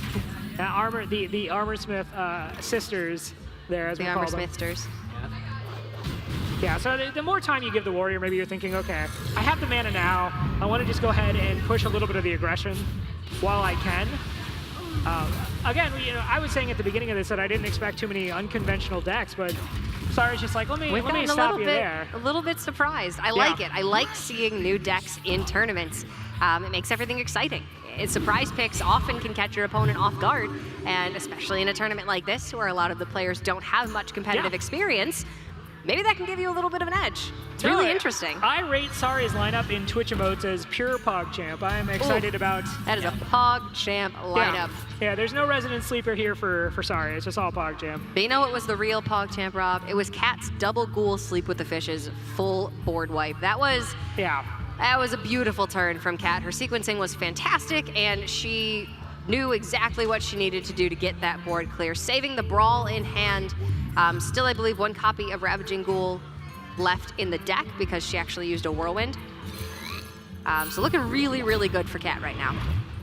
Yeah, and, we talked about earlier, the biggest thing about Taunt Warrior is that it is so good at sweeping the board, but you can't just give up your resources without kind of being judicious about them. That's how you get yourself into trouble, and making the read that, okay, I don't need to use Brawl, I can just use, Sleep with the Fishes, Ravaging Ghoul to get things done, is a good read by Cat, and, thus far, Cat has certainly impressed me with the reads she's taken in terms of, I guess, sitting on those resources.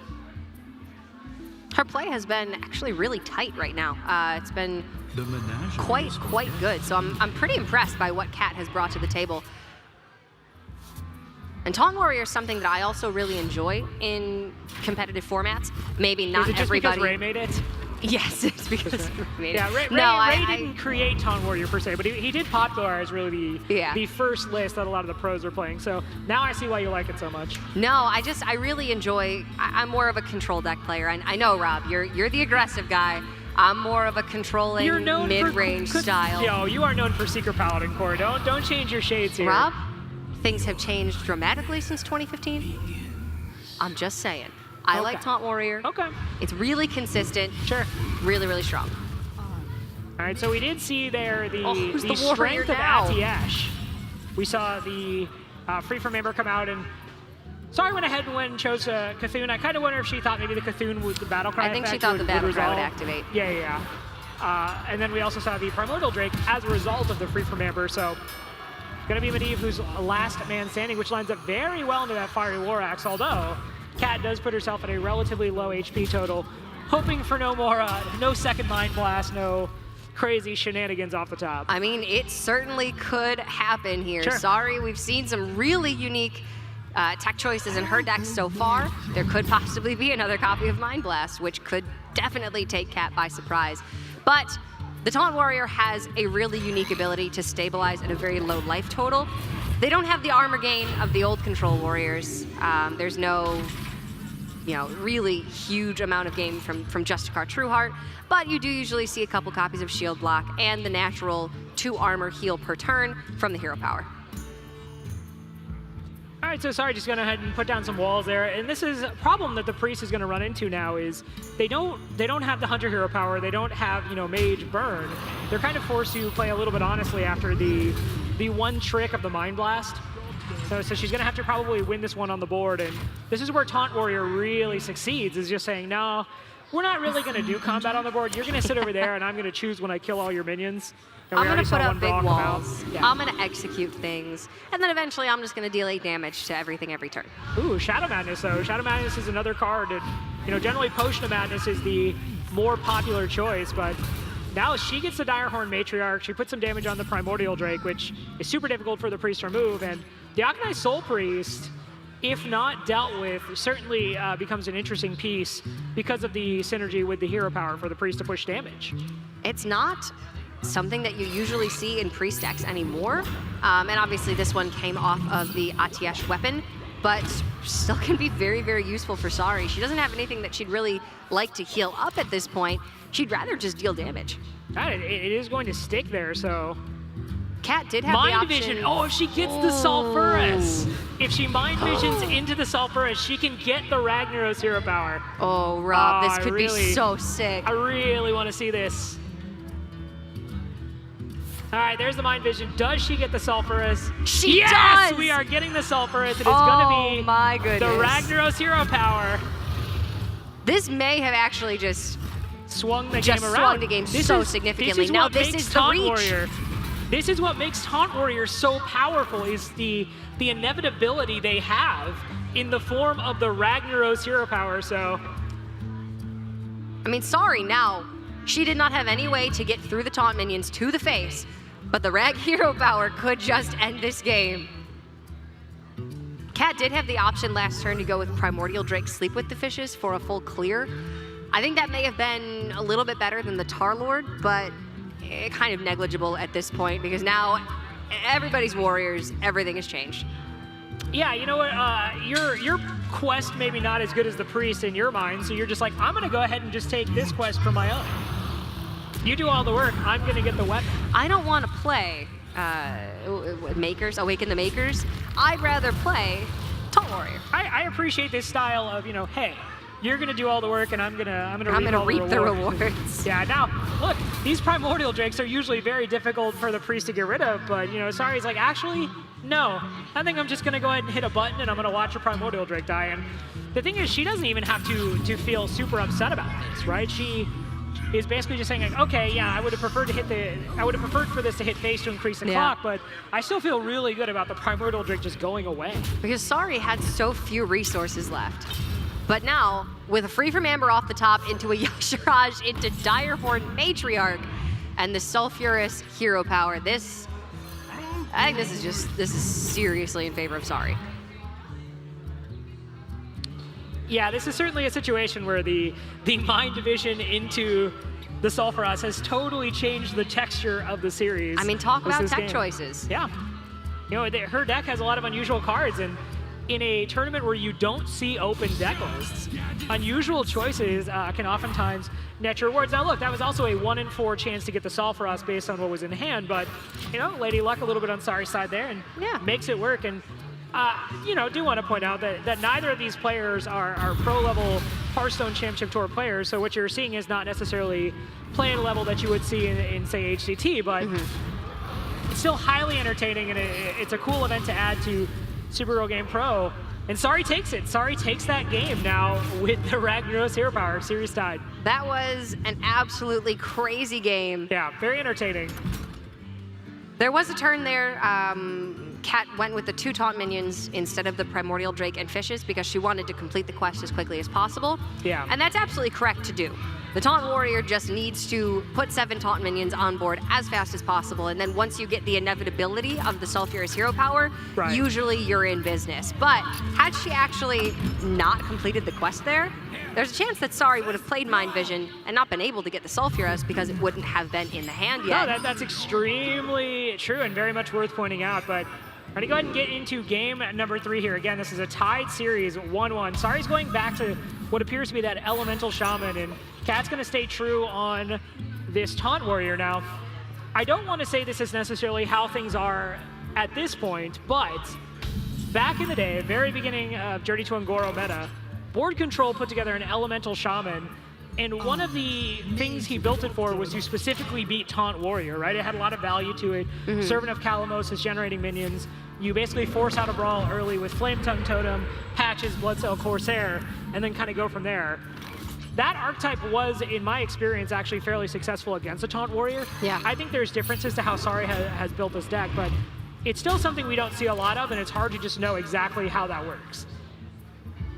I think this archetype still is pretty solid against Taunt Warrior because it does have repetitive methods of developing the board, and then if you tech in a card like Spirit Echo, for instance, you can build the Jades even higher, and Jade Druid is one of the hardest counters to control Warrior. Yep. So in Shaman, those same mechanics are going to be strong for the same reasons.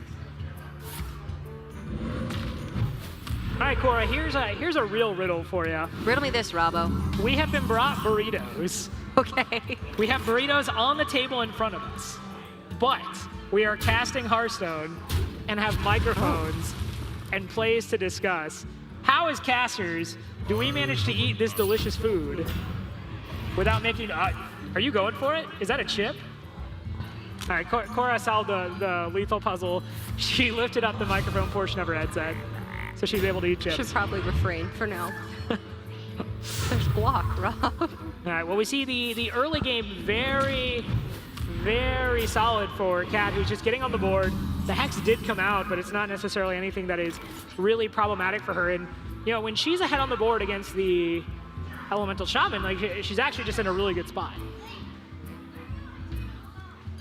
It is a really nice start for Cat, but her follow-up is definitely lacking right now.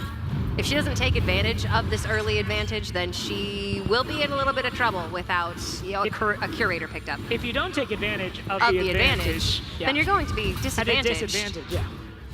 This is why I enjoy casting with you, Cora. We always really hit the high analytical notes. Thank you, Rob. I'm glad you're following what I'm putting down. To be fair, I'm a little bit hungry right now, so brain's going in some different places. Yeah, I'm not eating right now, so. I can tell.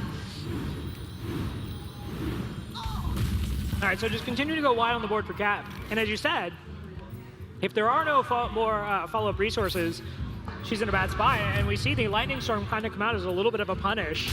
Yeah. Yeah, Cat really not respecting that. And this is another one of the reasons why board-centric Shaman decks can be so strong against Taunt Warrior, because you have to expend most of your resources into removing the board that they've created, and then they can just follow up continuously with stronger and stronger board states. They can generate more resources with Servant of Kalamos, with Lotus Agents, which is not a constructed card that you see quite often, but in Arena, I am always more than happy to pick Lotus Agents. It's really, really valuable. The value is super powerful there. Now, I want to point out Tarlord comes out, and Tarlord is what we call in the biz a big boy. He's pretty big. He's not always a tough guy. Yeah, you know, he works out, he hits the gym. You see he's actually kind of flexing in the art there as much as he's like, I have taunt as and much as a divine being shield made purely of tar yeah. can flex. But yeah, he's not always included in Taunt Warrior. Obviously, that 7 mana cost is pretty high, and on the offensive, he's pretty worthless. But he hit leg day, so he's pretty healthy. Yeah, he's a big proponent of leg day, much more so than arm day, per se. Yeah. Yeah. But Cat's still kind of looking here at some resources which are not ideal, but it does have the ability to reset the board with that brawl off the top, if it comes down to it. So Cat is going to be looking at mainly picking up draw resources here. Acolyte of Pain, Curator off the top can give her the consistent board pressure that she needs to be able to counteract what Sari has. But if Cat just keeps picking up reactive resources and is never able to develop her own board or finish her own quest, then she's never really going to be able to close out this game. Right, now, this is a turn where, you know, Sari just committed some decent resources to the board, so the brawl certainly looked appealing here. And yeah, winning the brawl there is absolutely huge. I was going to say, if you don't win the brawl, I think this actually feels a little bit bad. But now this is looking pretty sweet. Yeah. That was a big, big win for Cat. I mean, I think when you're evaluating that brawl, you have to look at the Manatide Totem and say, okay, I really need that to go away, and I have no means to actually make it go away otherwise. So in that context, I think I'm okay with that brawl there, but yeah. You know, getting rid of the Servant of Kalamos, again, that's just the front half of another minion. So wasting a brawl on that feels really bad. In the same way, wasting a remove on, say, Stonehill Defender feels bad. But yeah, the brawl ends up working out pretty well for her, and you know, Tarlord just gonna sit here being big, just saying, hey, you gotta get through me, man. One attack, not so great on your turn, but it will force Sari to put additional resources into the Tarlord. And this is after it's already gotten through a brawl and then subsequently killed off 4 other minions from that brawl. So Cat has picked up some resources. She's still not out of the woods yet, but she's managed to stabilize. Yeah, on the other hand, though, Sari just pretty much feels like she has all day, right? You know, four minions into the taunt quest. You're looking pretty good here as you realize the warrior does not have significant card draw. And in general, this is an area where Taunt Warrior tends to suffer, is not having amazing card draw. It often comes off of, say, one version or one copy of Battle Rage, maybe Acolyte of Pain, and maybe Shield Block, but the card draw is also not there for the warrior, so yeah, not a great situation. No. Cat can keep just picking up taunt minions off the top. A Stonehill Defender now would complete this quest. And then once Sulfurous is down, Cat has removal every single turn. She has pressure every single turn. And maybe if she picks up not even card draw at that point, she'll still be okay. But that would require still a couple of taunt minions off the top. Yeah, there's a lot of value in Sari's deck, but at the same time, once that hero power starts rolling, the value that the Shaman has access to in this deck is not nearly as powerful. There are certain decks that can put out minions that are bigger than 8 health effectively, and that goes a long way in terms of dealing with the Ragnar's hero power. Yeah. This is not one of those decks, right? Kalamos 7/7. A lot of minions are kind of fitting more into that mid-range slot. The upside, though, is that you do have the hero power, which is generating a minion. You do have, say, Igneous Elemental, which generates small minions. You have Firefly, which generates small minions. So that is the upside. The Shaman deck is very similar to mid-range Paladin in the late game against Taunt Warrior, because you have a hero power that sort of dilutes what the Rag shots can do, and you have consistent minion generation and consistent pressure in your late game over the Warrior. Yeah, we see here Sari just going to go ahead and go wide again, realizing, hey, you're down to 2 cards. What are the odds you can actually deal with this? And even if you do, I still have a couple of minions to put down along with the hero power, so I'm still forcing something. Ravening Eagle Whirlwind now allows a lot of the board to actually just be tidied up, and then you're putting down your own threat. So I don't dislike this point, especially if you are thinking that maybe somewhere in this deck there is a Bloodlust, which, as we see... We do see it. It does appear there is at least one Bloodlust in this deck as a win condition. I'm really wondering... Which is good, I think. You know, you're running Igneous Elemental, you have the ability to generate bodies, you're running Firefly. I really do like it as just a one-off win condition. I'm really wondering what Sari's top end is looking like, though. Yeah. Does she have Blaze Caller? Does she have Stone Sentinel? Does she have any of those big elemental payoff cards? Or is this more top out around Servant of Kalamos Alakir and really put a lot of stock in your early game? Yeah, I would really like to be able to see the deck list at this moment, just from a point of curiosity. It looks like Sari here is planning to get the win, though, off the back of the Bloodlust. But wow, okay, so she went ahead and just withheld things with 4 mana, so she floats 4 mana. Could have made a wider board. Now, that said, she wouldn't have been representing lethal, so maybe she feels it's just better to take it slow. Yeah. But again, the longer she waits, the closer Cat gets to that Ragnar's hero power, which is probably over time going to ice out the game. Her health is so high now, she has effectively 60 HP. What is this, the Tavern Brawl? I was going to say, what is this, Justicar True Heartland? Man, the health totals back in the Justicar True Heart meta were got truly really disgusting. crazy. People are getting up to like 120 health. Yeah, you get over 100 very regularly. All right, so Cat is going to be able to complete her quest now with the Stonehill Defender draw, and even if she picks up a cheap taunt, she could play that alongside Sulfurous this turn, and maybe even still find the mana to hero power. So this is going to be a very big swing turn for her. She might be able to take control of this game. Yeah, instead chooses to go ahead and just put down the Ornery Direhorn, and Ornery Direhorn, of all the cards you get Discover off of, Ornery Direhorn is truly one of the least satisfying, generally speaking. How many times are you going to say Ornery Direhorn? Ornery Direhorn. The Ornery Direhorn. It's okay. It's no Direhorn hatchling. Yeah, there are certainly Direhorns you want and Direhorns you don't, and that's a Direhorn you generally don't want to see because there's a lot of overlap in terms of what you get from the Discover effect. He's a dire don't. He's a dire dunce. Oh, we were talking about... deal is dim it done, Rob. We were talking about what does the top end look like in this deck, and there is Flame Element or Fire Elemental, and Fire Elemental is certainly what I would consider top end for Shaman these days. You don't tend to see a lot of it. Wisely goes ahead and trades in the almost dead Stonehill Defender just to basically limit the amount of things that could potentially happen with the hero power there. Curious though, would you have liked to see the swing go into the Wrath of Air Totem? I would have hero powered first. Because I don't think you're playing for face damage right now. You want these minions to die. In which case you could go into Wrath of Air and ensure that the targets are good regardless for the hero power. But hero powering first, you retain that Sulfurous and your 1/1 to kill the Fire Elemental 100%, but there is also just that 33% chance that your hero power kills it.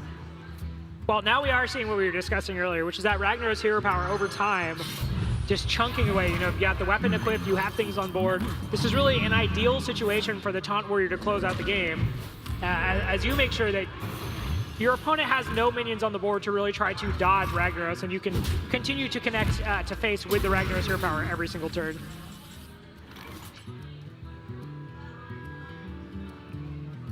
Yeah, Cat has more than enough resources now to be able to close out this game alongside the Rag hero power, plus still at 56 effective life. I feel like maybe Sari could have pushed more damage early on, could have set up wider board states, but it did seem like Cat every step of the way had, you know, Whirlwind sleep with the fishes, Brawl, Primordial Drake sleep with the fishes. She had all the tools that she really needed to be able to shut down the push from Sari. Yeah, I think she committed a lot of resources in the early game to just building a wide board of fairly ineffectual minions that could still check what was coming down from Sari. And the Lightning Storm coming out definitely kind of punished that in the early game, but she was able to recover, able to stabilize, and yeah, once that hero power came online, it's just, the Shaman has to work so hard to try to get a footing, and Sari was just never able to. I'm trying to think what she could possibly draw that gets her out of this, but I'm really not sure what it would be. Deathwing? Eh? Maybe. Eh? Yogg's are on. What are we talking about? Yogg. Yogg. That's the boy. It's Yogg. Somebody in the crowd just shouted praise Yogg. I mean, that's a beat we can all dance to. My favorite song. Really? No. I really like a lot of Childish Gambino stuff, but I guess that's what you're suggesting is also pretty good. You know? Yogg song. Yogg song? The Yogg song. Oh, goodness. Beach appropriate, though. Good too. The Yogg song. The Yogg song. Well, Cat's gonna... Cisco taking notes.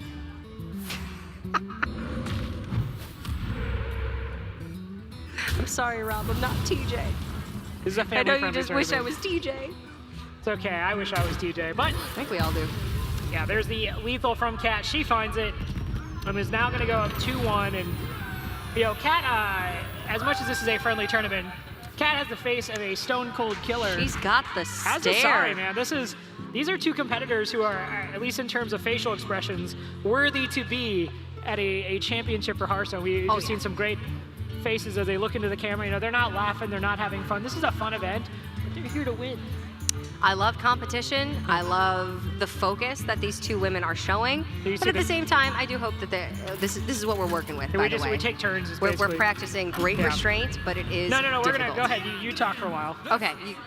No, but I do love that they've come in here and they've really embodied the competitive aspect of this tournament, but also I hope that they're enjoying their time up on the stage, up on the camera as well. So, game number 4, if Cat wins this game, she will be moving on to the semifinals. Sari, however, needs to pick up the next 2 in a row to secure her spot in the top 4. It's going to be the Shaman from Sari yet again versus a Murloc Paladin build from Cat.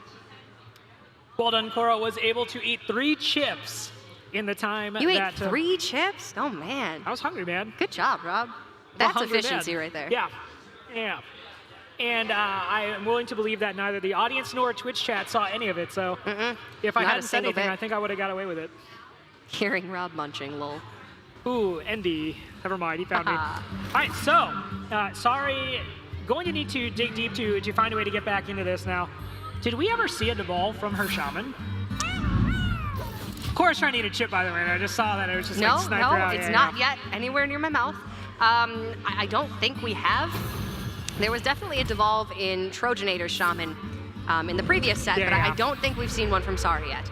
So if there's no devolve there, then the Murloc synergies are now really kind of buffed, because there's really nothing. You're going to have to do honest combat or use Jade Lightnings or Hexes or something to deal with the Murloc synergy, whereas devolve is just usually so clean because the actual mana cost on the Murlocs is so low.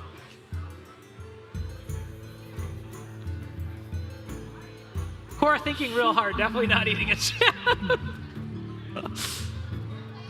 Casters need to eat too, man. Casters need to eat too. You know, Rob, I've thought long and hard about what you said, and I agree. Great. Thanks for the analysis. I just really wanted to get my thoughts together before I said anything, but I do think that you are absolutely correct. Cat has come out with a very, very strong start early on in this game, and Sari, has some of those tools to respond, but like we saw some of the issue with Bootysmasher's Shaman play in the earlier series, now Sari is going to be limited as to what she can do over the next turn, which will give Cat the chance to reload and just put that problem back on the board again. No, Chat needs to just calm down. Chill, Chat. Chill, Chat. Yeah, and we were talking about how with the ball being gone, then things are suddenly looking a little worse in the matchup against the Murlocs, but we just saw Lightning Storm come out and just tidy up the board really well. So again, that's not generally a spell we're seeing too much of in kind of this age of Maelstrom Portal, and I would actually say Volcano is actually more popular. You see Volcano very commonly Yeah. in controlling Shaman decks. It's absolutely phenomenal. No, it's incredibly powerful, but the point is that Lightning Storm has kind of fallen a little bit off the grid, but the inclusion from what we've seen for Sari has actually been extremely powerful in different situations. So nice to see Lightning Storm being included. It's certainly a spell that does work still.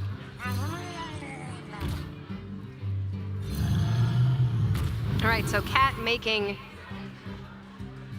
as big of a play with the Megasaur as she possibly can right now, and looking like she's actually just going to push for some damage. I like it. She's seen a lot of what Sari has in her deck, and I think can get a really nice read on what the scope of the reach from Sari is. So you definitely want to keep the board state down to as minimal as possible, but also the longer you give Sari to draw into resources like Bloodlust, the more chance she is going to have them.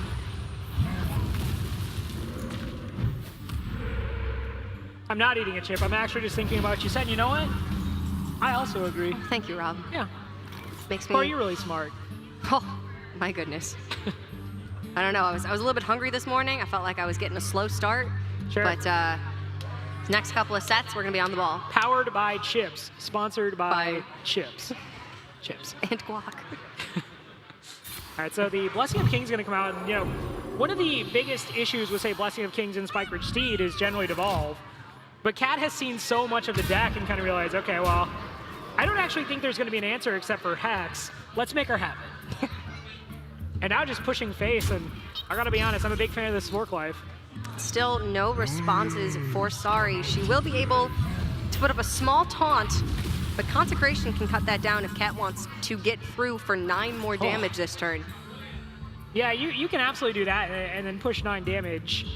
The part of me that enjoys watching Godzilla movies, though, really wants to see Spike Ridge Steed and Getaway Kodo on this turn. This is... It's a big body, Rob. Cat, no, it is a big old body, and Cat's just saying, hey, you got to have it now. You're on 5 health. No time for games.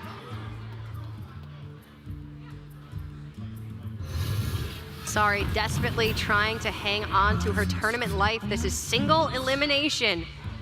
Sari needs to win this game and then the next game as well to keep herself in this tournament.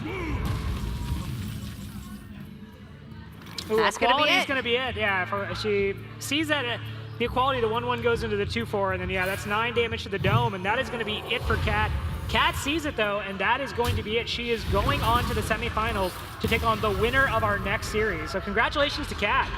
Cat has played really, really well over the course of this series. Her one loss with the Warrior against the Priest wasn't so much anything that Cat did.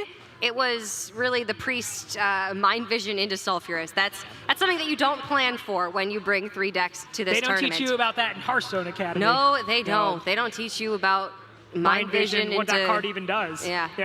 No, and I want to say shout out to Sari. That was an entertaining series to watch. The Priest suddenly getting the Ragnar's hero power was awesome. Was a lot of fun to cast and watch. So definitely, I think before we got the chips, the most exciting thing that happened in this particular series. I was really happy to see Trojanator take series #1 as well. Like you said, she's very very involved in the Hearthstone community.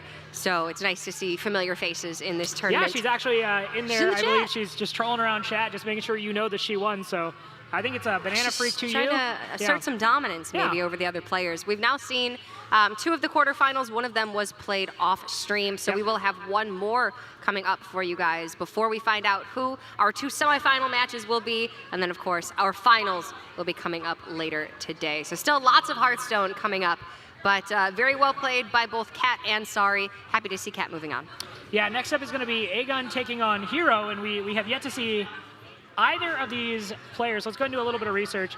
Agun is bringing with her Hunter, I like it, Pirate, and then, or sorry, not Pirate, I think just Warrior, and then Druid. And then, It's very likely that it will be Pirates, but we did just see a Taunt Warrior from Cat working out very, very well. And then for Hiro, we actually have Druid, Warrior, and Maid, so that's what's on the horizon. Let's see if we, we haven't had an opportunity to talk to either of these players just yet, so haven't had a chance to get to know them, but probably safe to assume they probably both live in like the SoCal area or are fairly close to make it out to Supergirl Gamer Pro. Yeah, I mean, this is the first year for the Supergirl Gamer Pro style event at Supergirl Pro, which has been going on for 11 years now. So this is really the first chance for a lot of the local women in the scene to be able to come out and compete in, we had League of Legends yesterday, obviously Hearthstone today, and next year you could add, who knows how many other games to this tournament series. Competitive so it's Tetris. Yeah, Puyo Puyo Tetris. Who knows? Yeah. There's a lot of potential. Dance Revolution. Hey, I love DDR as much as the next girl, and that guys love DDR too. I don't. I said guys, not Rob. I actually do enjoy Not that DDR. I'm more of a Just Dance person, but I do enjoy Rob DDR. is not a guy, but guys, some guys. It's in the name, Roberta. Right?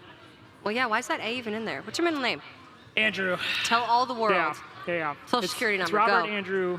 What? No. Robert Andrew Wing. Yeah. Gotcha. But Then that makes sense, there's, Roberta. There's certainly room for, in the future, more esports titles to come out. And, the thing is the more titles you're putting out there, the more opportunities you're giving players to come out and show what they're uniquely good at, right? Because there are very few people that I know who are just legitimately good at everything except Admirable. He's just good at absolutely everything, and it is infuriating. But for a lot of people, they kind of pick one or two games and they play them, say on the weekends after work, whatever, in between classes, and then giving them the opportunity to come out and kind of shine is a really cool thing. You get to meet other people who play, make friends, have fun, potentially win some prizes. So. And this may even be just that much more motivation to take your Hearthstone competitive level to that next level. Maybe you do well in this tournament. Yeah, become legendary. Maybe you decide to go play in some open cups. Maybe there's a DreamHack major somewhere near you that you decide to go out and compete in. It's all really valuable experience that just compounds into an even more exciting Hearthstone career. Yeah, we saw our players starting to get ready there. Again, this is the last of the quarterfinals matches, so after this, we'll be moving on to the semis, and then, of course, the finals. Very exciting day and very exciting event. As we've been kind of commenting, there's just a ton of people walking by near us, and there's the beach right there. And it's really hard not to get distracted. I was gonna say, because there's just dogs everywhere. Dogs you can just pet. Just you don't have to ask. Pettable dogs. Real living dogs. Just coming up to you. They're soft. Looking for the pets. The tails are wagging. They're thirsty. Well, for it is love. hot out. Yeah, I was gonna say it is hot out. It's hot out, but so many good dogs. They're all good dogs, Rob. I believe it. Yeah, and there's people out there who are actually going to the beach, which is crazy to me because that's like fully outside, and the sun's out. We're and it's only like really partially warm. outside. As outside as a bald man is allowed to be. I mean, we're both quite fair. Yeah, we are. I'm a winter person. Are you a winter, Rob? I'm a winter person. Like winter? I enjoy being cold. I'm one of those people who. I set the AC in my room down really low, and there's human burrito. I just slept. Comforter. It was like 70 degrees in my room last night. I put on a sweater and I bundled, and it was great. But we are going to be. I think this is the spectator game. Yeah, this is the spectator game. I want to say so. Before we get too excited, before we see Prince Malkazar again, they're not going to debate us again. We got debated earlier on as we were. It's pretty savage. As we saw Cthulhu Warrior, right? We were thinking, Cthulhu Warrior is going to happen, but. And I will Priest. say, as much as I was kind of disappointed we did not see Cthulhu Warrior, Sari certainly brought some interesting decks, and that pre-sec in specific was just that like Mind Vision was all over the place. I don't know that it could honestly get much better than that. Top 5 plays in the history of Hearthstone esports. I think that Mind Vision may be number 3. Just Mind Vision and Dissolve for us. That's like definitely like a esports moment, just mind blown. So maybe that's in a meta where Taunt Warrior is the most dominant deck. Do you ever see priests intentionally bringing Mind Vision? No, they would just play Assault for us on the same turn. They would. Right? I think that's just the answer. Yeah. That's how you play around it. But it's still cool to think about. No, and obviously there's always a lot of talk about Hearthstone being a chance-based game and having certain percentage-based elements, but you know, if you are someone who's playing Hearthstone just more on the side of having fun, you can kind of build those decks that have Mind Vision that can certainly pull out results like that. And that's certainly a valid and fun way to enjoy the game. You know, I've been playing a lot of priest decks lately just because it's the last class I have to get 500 wins with, and I'm like 25 wins off. So I've just been playing like zanier priest decks around like rank 3. And I think I think that, you know, as commentators for more professional Hearthstone events, I mean, the pinnacle of competitive Hearthstone most of the time, we tend to see the same decks play the same way all the time, same matchups. There's not a lot of variance once a meta has been solved. Right. This meta may be a little bit different than most because things have still changed quite a bit over time, but now that we're boiling down to it, all of the decks are pretty much figured out, down to maybe 28, 29 cards and a couple of tech choices. I really enjoy decks and games with some out-of-the-box, zany kind of stuff, and it's great to see these women come in with some different choices. It's really fun. No, I agree, and looks like we're going to see Hunter versus Pirate Warrior, so while I'm excited to see Hunter, I think it's a little bit of a brave call to bring for this particular format where it is no ban, 3 decks apiece, best of 5. The Hunter has not been one of the classes that has fared the best in this meta. No, Hunter has its decent matchups. It's all right across the board. And then against Jade Druid, Hunter does quite well. Against other aggressive decks, however, Hunter has no card draw, it has no life gain, and it can really, really struggle. So Pirate Warrior getting on the board early and just pushing the Hunter out of this game quick is really a very likely match to see. But if the Hunter can Alley Cat on 1, Crackling Razor Maw on 2, they still can win this matchup. It's just difficult. It is one of the things we've kind of commented in this set. Hunter, much like Pirate Warrior, doesn't really have a lot of fancy bells and whistles. They really rely on the strength of strong early curves. And we saw that Agun, unfortunately, did not have access to that in the very early going. So Hiro did not have that problem. And wow, Hiro with the Heroic Strike. I gotta be honest, this is a player after my own heart. Hiro could have dealt with Leok. This is some aggression, Rob. Yeah, this is 100% understanding where on the board the opposing hero portrait is. You know? Sometimes it's hard to find. Sometimes, you know, if it's Liadrin instead of Uther, I get a little bit confused. But eventually, you do find it. All right, well, Leok now left on the board is able to collect some value there as it deals with the South Sea deckhand. The minions dropped are going to be buffed up, so Hiro may live to regret that decision of not dealing with the Leok. She very well might. Leok is a big threat, especially if Unleash the Hounds were to come down, which we do see in Agun's hand. Maybe you want to be a little bit more defensive. And I know you like aggressive play, Rob, but defensive is good too. No player in the history of competitive Hearthstone, no caster, no father figure, will ever convince me that not putting that Heroic Strike into the face was the wrong play. It just felt so right. No player, no caster, no father figure? Yeah. Man. Jokes aside, obviously we're memeing a little bit there, but that was fairly ambitious because if Leok stays on the board and it just basically allowed to make trades, you really do kind of pigeonhole yourself into a win condition of, okay, needs to be a big weapon, needs to be Mortal Strike, needs to be direct damage. Then you're also saying, please don't have Houndmaster to put up a taunt. So, yeah. It is keeping the Hunter's board clear is in your best interest. Yeah, 100%. You really, as the Pirate Warrior, want to be getting so much of your damage from the board before you kind of transition into the phase where it's purely coming from weapons and Heroic Strikes. That kind of seeding the board that quickly, you know, like I said, it's ambitious. It's a call she made because she felt she could raise. The Hunter has been able to very quickly just reestablish itself on the board. There's that high main right on 6, just like you like to see. And the coin hero power there for Hiro as well, I'm not a fan of. I would have liked to see the Bloodsail Raider come down. At the very least, Agun has to throw the wolf into it, and then you take 4 damage out of the equation. That's really in your best interest right here to get some of this damage off the board because you are at a lower life total than the Hunter. How do you come back from this now? Well, I think the short answer is you don't. Like, that may be the right answer. Yeah, even if the health totals were higher, that high main sticking is just, that's pretty much game in this situation. It doesn't even need Leok, but Leok is along for the ride. Go ahead and get that free win from the high main. Leok needs all the wins he can get. Let's make that very clear. Leok is certainly Poor the minion Leok. that, you know, it feels like most people are least excited to see off the Animal Companion, but obviously a lot of scary. value to it. Yeah. He can get some serious work done. All right, so Eaglehorn Bow to the Corsair means that there's 6, 9, 10, 11 damage with the hero power, 12 with the Hound. So it looks like at max 1 damage off for Agun this turn.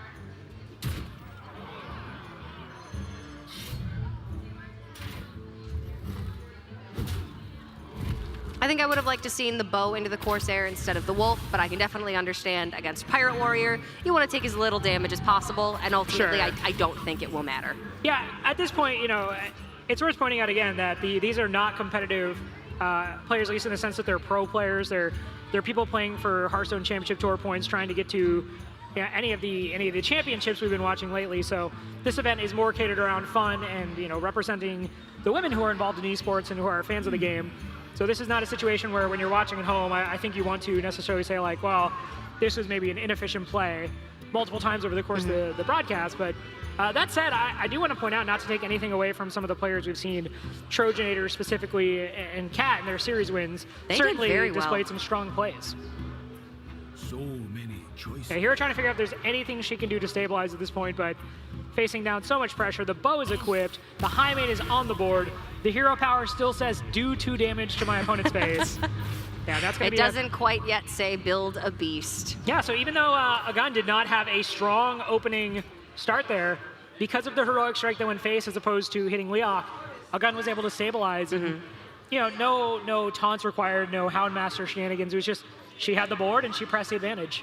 Well, that's the power of Hunter if it curves out well. And even if you do miss a couple of your first turns, but you've got 3, 4, 5 into high main on 6, you have such consistent pressure, and then, Yeah. like you said, such consistent damage from the hero power that it adds up very, very quickly. That in most cases, you don't even need card draw or life Right. gain because the game's just over by the time those would even be relevant. Generally, when those classes line up and they both have good starts, what tends to happen is you see the warrior have Fiery War Axe or Nazas First Mate even, that allows for the weapon, which is just you're clearing things off the board, you're taking some damage, but you're clearing them off, you're getting tempo, you're putting your own minions down, you're building up a better weapon, and that's where the Hunter really tends to fall behind because Yeah. the Hunter does not have access to the weapon-based minion synergy, so you know the stuff they're putting down, it's basically playing a very honest game, and the things that are dishonest are kind of Crackling Razor Maw, Houndmaster. Otherwise, you pretty much know what the Hunter's doing, and it's hard for them to outpower you early on in the game. It's absolutely true. And Agun going in with her own Pirate Warrior, but I'm seeing a spicy tech choice in this hand. Galaka Crawler, Battlecry, destroy a pirate, gain +1/+1. More like guac, get it, because we... We do, we have guac, yes. It's quite good, in case you were wondering. Tastes like Chipotle. Yeah, that's pretty Could good. be. All right, well, Patches just comes out on 1 there. Now, there was an opportunity to just play the deckhand and then not have to, if you had not drawn the Patches, but obviously Patches was in hand, so that's those unfortunate times where you have to actually pay your hard-earned mana for Patches. It's a bit unfortunate, obviously. You never want to draw Patches. But in this case, because Agun does have the Galaka Crawler in hand, that's going to be such a distinct advantage that I think she's still doing just fine. Yeah, the Galaka Crawler in this mirror match is just so incredibly powerful, obviously. The ability to just deal with the... You can use it so in such a versatile fashion is really the thing. You know, if you are ahead and you feel like you can save it, you can use it to snipe a Naga Corsair, you can use it to snipe a South Sea Captain, one of the bigger pirates in the package, or early game if you're falling behind and you feel like you just need to, say, deal with a Bloodsail Raider, deal with even the South Sea Deckhand, or even Patches, right? It puts a big minion on the board and is allowing you to suddenly have advantage, so much use for it. You're never going to be in a situation in this particular matchup where you have to eat one of your own pirates. Really nice ordering there by Agun. The Fire War Axe going into the Frothing Berserker first, and then the Patches cleaning it off, meaning that she takes 1 less damage than if she'd done it in the reverse order. So her play looking really, really good so far in this series. Yeah, it's looked really crisp, and I'm really excited to to see how the rest of these series navigate out, because it certainly seems like some of the players here, again, as much as this is more a tournament for fun, are kind of coming in, and they are people who've played a lot of Hearthstone. And yeah, I'm seeing really some really stuff. competitive plays. Fly, Polly. I'm in charge now. All right, Patch is not paid for by Hiro, so Patch is going to be able to trade into the 2-1, and now you know, we're seeing Hiro in a bit of a better situation than she was in game 1. She does have the board there. She is making sure to trade and get rid of minions as opposed to just swing face with all the minions. And yeah, there's the Galaka Crawler we were talking about, able to just deal with the Bloodsail Raider, and now Agun is certainly the one with the favorable footing. Hiro can get this board back with a Heroic Strike and a South Sea Captain this turn, but with the weapons still up from Agun, you don't really want to just be giving your minions up like that. Certainly feels bad to have to do that. At this turn for Hiro now, the option was there to go ahead and either play the Corcoran Elite, play the South Sea Captain, get the buffs on that. If she had put down the South Sea Captain, she could have buffed up the Nazas First Maid, traded into the Galaka Crawler there with the weapon. But you know, this accomplishes a situation and puts a bigger body on the board. So I definitely think this is more powerful of her options.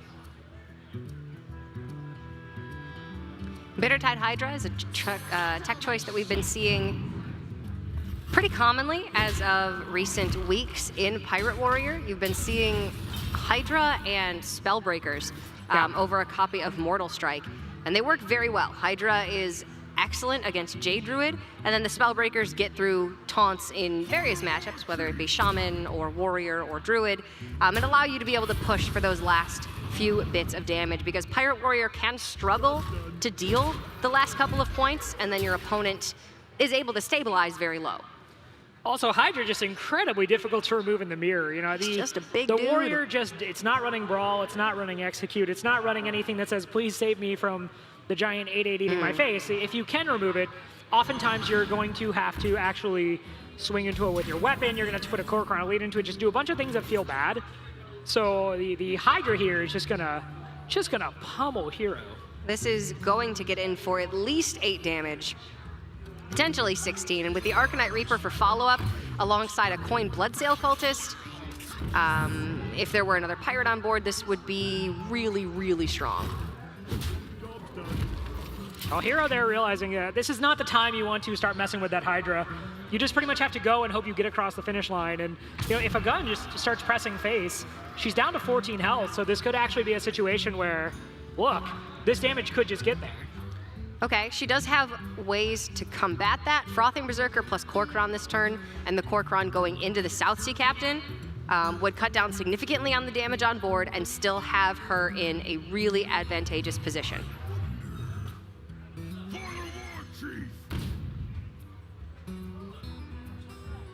Yeah, it looks like the play you were suggesting there with the Corcoran Elite, with the Frothing Berserker, that's what Agun is currently mulling over. We have seen the Corcoran Elite come down and actually just going to go ahead and armor up, so she is mathing out potential issues where she dies. And is that just...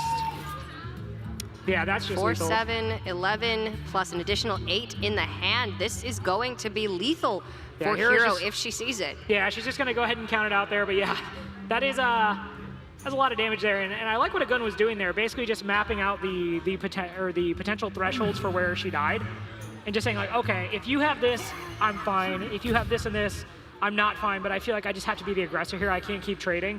And realizing that trading with the Hydra is still effectively taking 3 damage. So I actually really like the read from Agun there, but yeah, Hiro just goes ahead and gets the damage she needs to close this one out. Yep, Agun definitely needed to run that Corcoran into the Captain. Then Hiro would have had 15 damage, and Agun was at 16. But even then, that was a very, very close one. So Hiro going to tie up the series 1-1. Her Warrior is now out of contention. Agun still needing to find a win with her Warrior in what could have been one of the best matchups for it, because she did have that Tactical Galaka Crawler. Yeah, the Hydra is certainly very powerful, and we talked about how good it can be in the mirror, but it came down a little bit later there. I believe it came down on turn 6 as opposed to 5. Yeah. And it was a situation where by the time the Hydra came down, Hiro had the ability to put together a strong enough board that was pressing damage, and it wasn't easy to deal with through trades. And as we were saying, the Hydra is not a good trading tool in that situation because you are taking damage. She was already, I want to say, 14 health. So I like the way Hiro actually played that one, and now we have a tie series. If you can go wide against the Hydra, and Hydra takes up an entire turn for your opponent, then you do just have the ability to counter swing for an incredible amount of damage, which is what we saw there from Hiro. Yeah, despite having 3 heads, can only deal with 1 minion at a time. A little bit of a letdown there when you think about the actual design of the card. I feel like it should be able to do more, but... It's kind of unfortunate, but we'll have to take that one up with Blizzard. All right, so this graphic is incorrect. This is a tied series. I'm actually writing an email to Ben right now. Good, do it, please. Hiro and Agun are both tied at 1-1. And Hiro now going with her secret mate, which has been really popular in recent days against Jade Druid. And also it's just the most aggressive form of mage, so I think it's quite favorable in this tournament. And Agun coming back in with her aggressively teched Pirate Warrior. Yeah, Secret Mage is a deck that has certain marquee matchups that really kind of define its success in competitive Hearthstone. Pirate Warrior is not so much one of those matchups, especially if you're running the style of deck that's, say, Potion of Polymorph, Counterspell. You really just need things that keep you alive or actually do things. And even then, the power of the deck is leveraged in that secret synergy. So if you're forced to play a fair game, we are not saying hitting Kirin, Tormage, cheap Cabal, Crystal Runners early, it can be an uphill battle as a Pirate Warrior just kind of says, well, here's my Fiery War Axe, I'm going. Now, in Hiro's favor, Agun does not actually have the Fiery War Axe. And in this matchup, tech cards like Volcanic Potion can really swing it into the favor of the mage. Remains to be seen whether or not Hiro has them and exactly what matchup she's hoping to face. With the Antonidas in hand, it looks like she's hoping to go up against Control a little bit more, try to grind out the game with additional fireballs in the late game. Right.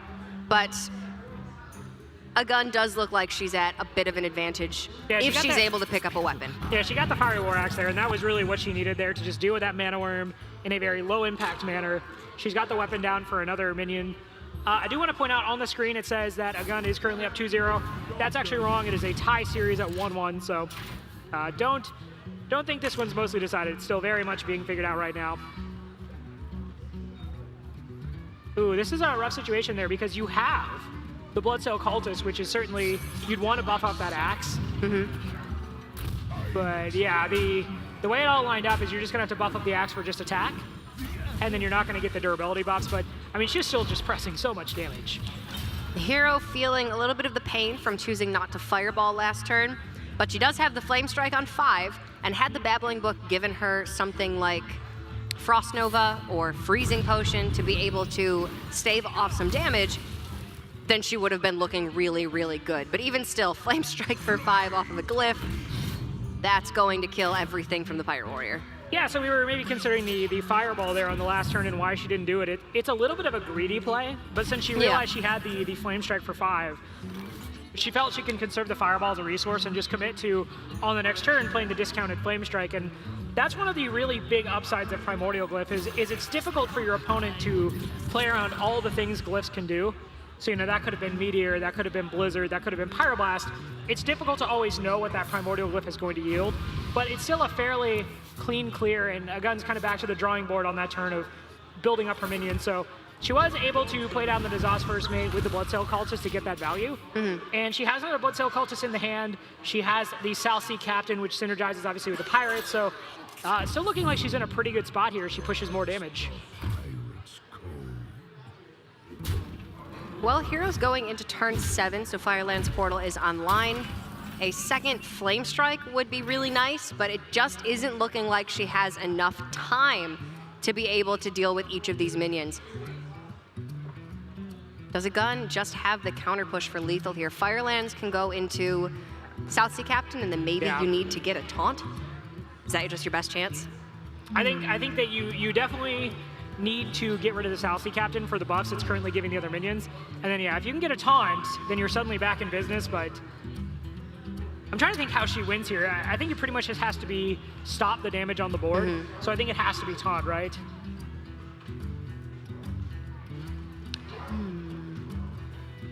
It's probably just the best way to win. You kind of need to go for it. Killing the captain takes 5 damage off board, whereas killing the cultist takes off 4. But the cultists are much more there's resilient. the taunt we were talking about. There's White Eyes. All right. That's a big, big drop for Hiro because now it means that she will be able to soak up 5 additional damage from a gun, which is 1 Arcanite Reaper swing. And in that time, she may be able to put up an ice block or put her own board. Speaking of Arcanite Reaper, is it maybe just time to consider just putting that Arcanite Reaper on? Like, it sucks to waste the durability of the 3/4 hook there that you've been building, but get through White Eyes, you push 7 damage, you put your opponent to 6. You've still got the Arcanite Reaper charge, you've still got Core Crown Elite waiting in the wings. It's tough to know when you need to forego resources, but the Rusty Hook just isn't getting the job done here. It's unfortunate, but Reaper may have just been the way to go. This is still going to look fine. I don't love the double trade into the White Eyes when you do have your hook available. All right, so you're putting your opponent to 7 on this. You have the big Frothing Berserker on the board.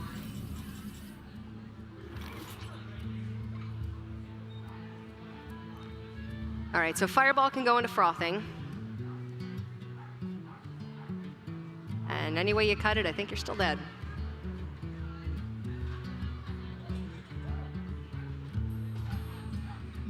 Yeah, it still turns away from Yogg. It would need to be a full clear on both minions on board for Hiro. Let's see, Sorcerer's Apprentice, double Arcane Explosion, Fireball would be 7 mana, and then she wouldn't have the additional mana to ping. Yeah. What to do? Close. That's good. It's good to, you know, there are games I play, I know, all the time where I sit there and just stare at my hand. I'm like, surely with this many cards, There has to be something there has I to can be do. a way you can win. It's very close, but unfortunately not quite. Granted, Hiro only sees 6 damage represented, so in her mind, she's not actually out of the game just yet. She can play Counterspell, Bluff, that's Ice Block. Yeah. But Agun should be able to make the read there that that is a secret that was not discovered off of Primordial Glyph, as it did cost 2 mana with the Sorcerer Apprentice down, so has a deckhand off the top. Just go ahead and check, see what this is. Set her to 2 if it is Ice Block. She knows it's not barrier. This is just the happiest moment when you're the Pirate Warrior player. You just see it, instead of just that awkward pause, you just see -1, you're just like, got him. When you get in and you suddenly just can't interact with anything on the board yet before you see that you've won. You hear the Ice Block noise there. Yeah. Oof. But that is going to be a win for Agun. So now it is 2-1 in favor of Agun. Yuta gets 1 more win to move on to the semifinals. And yeah, this is, again, one of the things we've noticed with the players that are winning these series is advancing is, in general, the play is a little bit more consistent. And again, for what is essentially an amateur tournament, that's kind of what you'd expect, is that overall the player that is making more consistent plays overall is going to be the one over a 5-game series that does advance. I think there's less of a disparity in decks than I thought there would be. I was expecting maybe, to be perfectly honest, maybe some basic cards even in some of these decks. Maybe these women don't all have full collections, but so far the decks have been pretty standard. Yeah. They've been constructed decks that you would see in any of the most competitive tournaments.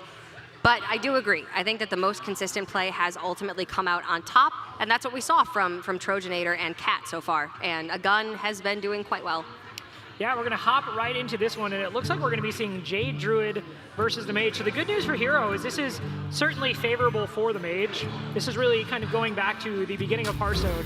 Tempo Mage archetypes have always fared fairly well against slower Druids. The slower Druids generally just aren't able to keep up. The Mage leverages the synergies, gets ahead. The opening hand here, you have the Mana Worm, you have the Arcanologist. Maybe, depending on what is in there, maybe the Spellbender is not something you want to see in the opening, but it is so powerful against Swipe. And Swipe is one of the tools that the Druid can use to equalize. Even in the late game, it can be really fantastic against Earthen Scales as well. Druid does not have really any kind of targeted spell they can afford to just waste, right? Everything kind of needs to happen exactly as it happens, or else you run into problems.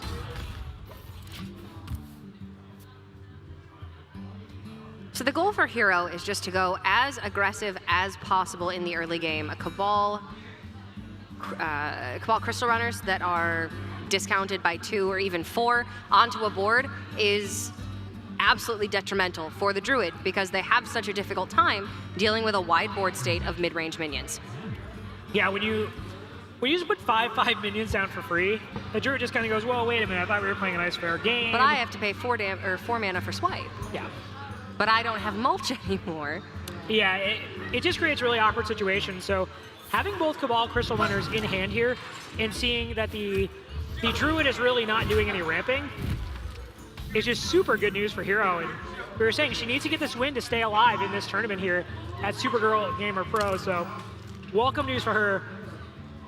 So you have 2 secrets now that you could just play down if you wanted to start basically decreasing the cost of Cabal Crystal Runner. But it looks like she's going to go ahead and just play down the Babbling Book, start digging, seeing what sort of resources she can find. Still has the coin, so she could just go ahead and put out a secret. Goes ahead and just chooses to wait. I really think the coin into Mirror Entity would have been very nice there. If Fandral were to come down from a gun on turn 4 just to try and counter some of the minions on board, maybe soak up a little bit of damage, that would have been really valuable for Hiro. But ultimately, she decides that the coin is more valuable. Yeah, this is certainly a situation where if the Spellbender had been coined out, you play specifically around the swipe. Again, the Druid, you haven't seen any ramp. You haven't seen anything going on in the early game. It was probably fairly safe to assume that in the hand, swipe might be there. But chooses to not go ahead and do that. All that means is the Spellbender is going to be able to deal with a spell later on. Yeah. So it's certainly not the end of the world. And there's that Mirror Entity coming down. And you know, Mirror Entity against slower decks has certainly been a liability against Doomsayer. But I would not expect to see Doomsayer in this style of deck. No, absolutely would not. Even Doomsayer not showing up in hybrid mages is really common right now. The only time you're seeing Doomsayer is the most controlling freeze mage straight builds. And Agun, if she can innervate into Primordial Drake on turn 6, she's actually going to be looking all right. The Crystal Runners are the only threats left for Hiro. Once Agun has gotten past them, Hiro's going to need to be getting her resources off the top. That's a big if. I would say if she gets past them. Yes, if she can get past them, then she will be looking a lot safer.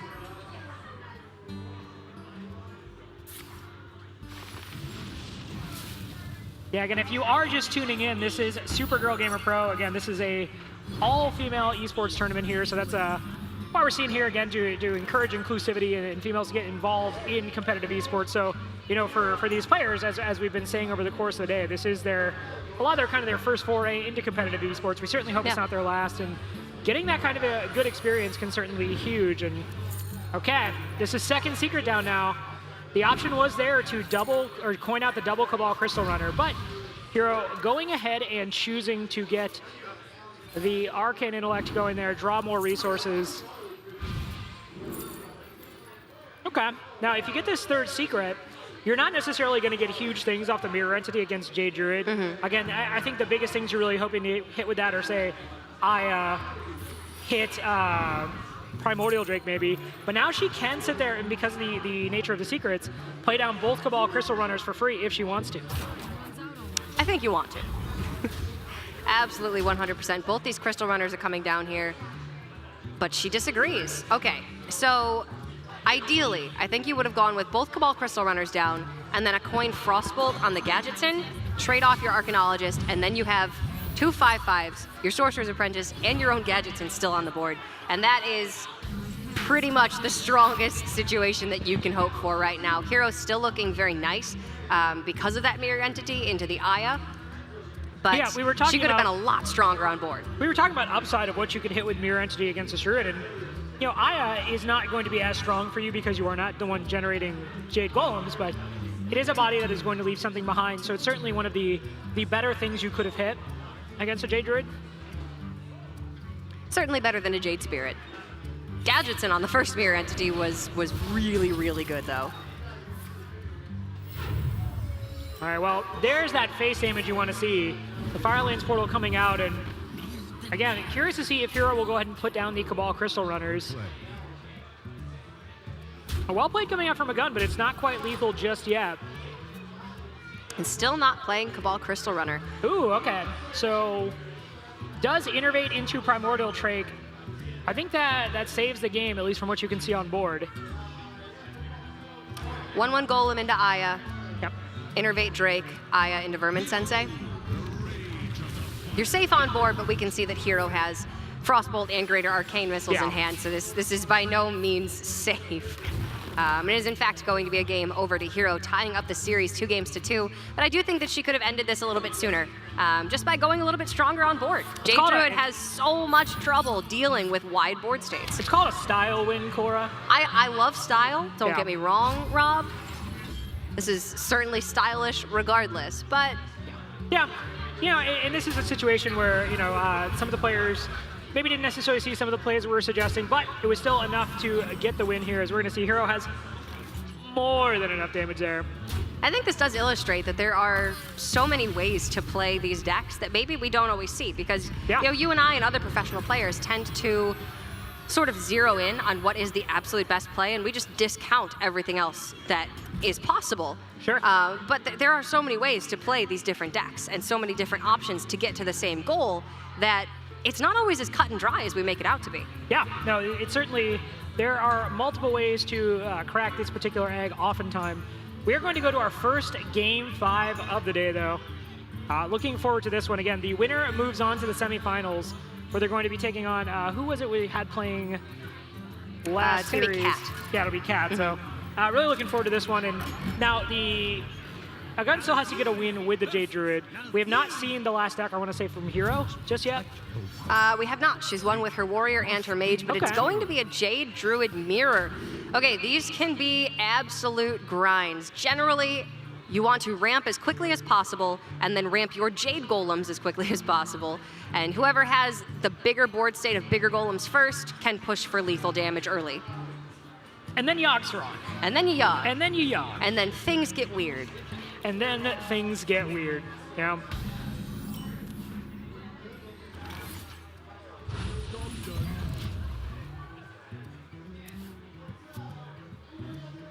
Right, so you see the wild growth in the opening hit for Hiro. That's certainly really good.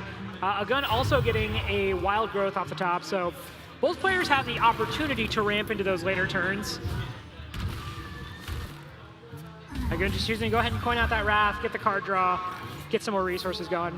Thing is, after you ramp in the early turns, there can be difficulty finding follow-up, and that's where cards like Nourish come in very, very handy, because you've expended your early resources on entirely ramping, maybe you have some removal, and now you need to find your Jade Spirits, your Jade Behemoths, your Primordial Drakes. That's where the card draw comes in. Yeah, card draw is so important for this deck, as it allows them to get to their just huge Jades later on. The Gadgets and Auctioneer are certainly a big tool. The Wraths are big tools. I kind of wonder if Agun is going to live to regret the coin Wrath on the opening turn.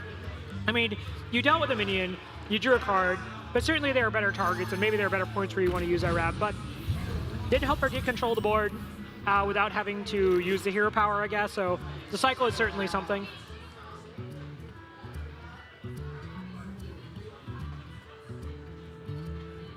Hiro's already ramped her Golems a little bit, going into Aya on turn 6. It's still very close, honestly. Neither of these players have a distinct advantage right now based on what's in their hand. Looking a little bit stronger for Hiro after that Behemoth pickup, just as far as development goes over the next couple of turns. But one copy of Nourish or one strong Gadgets in turn could change things. Yeah, interesting choice there by Hiro. Could have chosen to just use the Wrath to get rid of the 2/3 and then put the hero power into the 1/1 again. Realizing her turn 6 is really strong and just trying to minimize presence on the board. But just goes ahead and gets that extra cycle. Both players have been leaning more towards using the Wrath for cycle specifically, which, yeah, as we've been saying, is super important to the deck to get that card draw.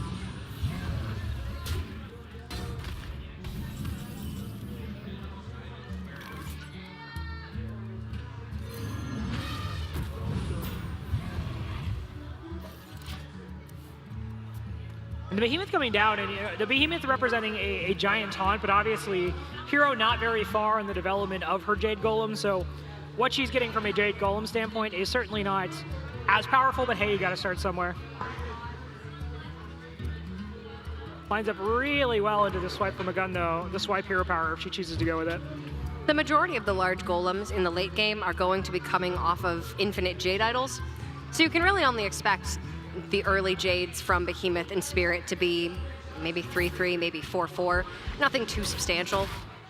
But you're fighting against a mirror, so your opponent's going to have the same things.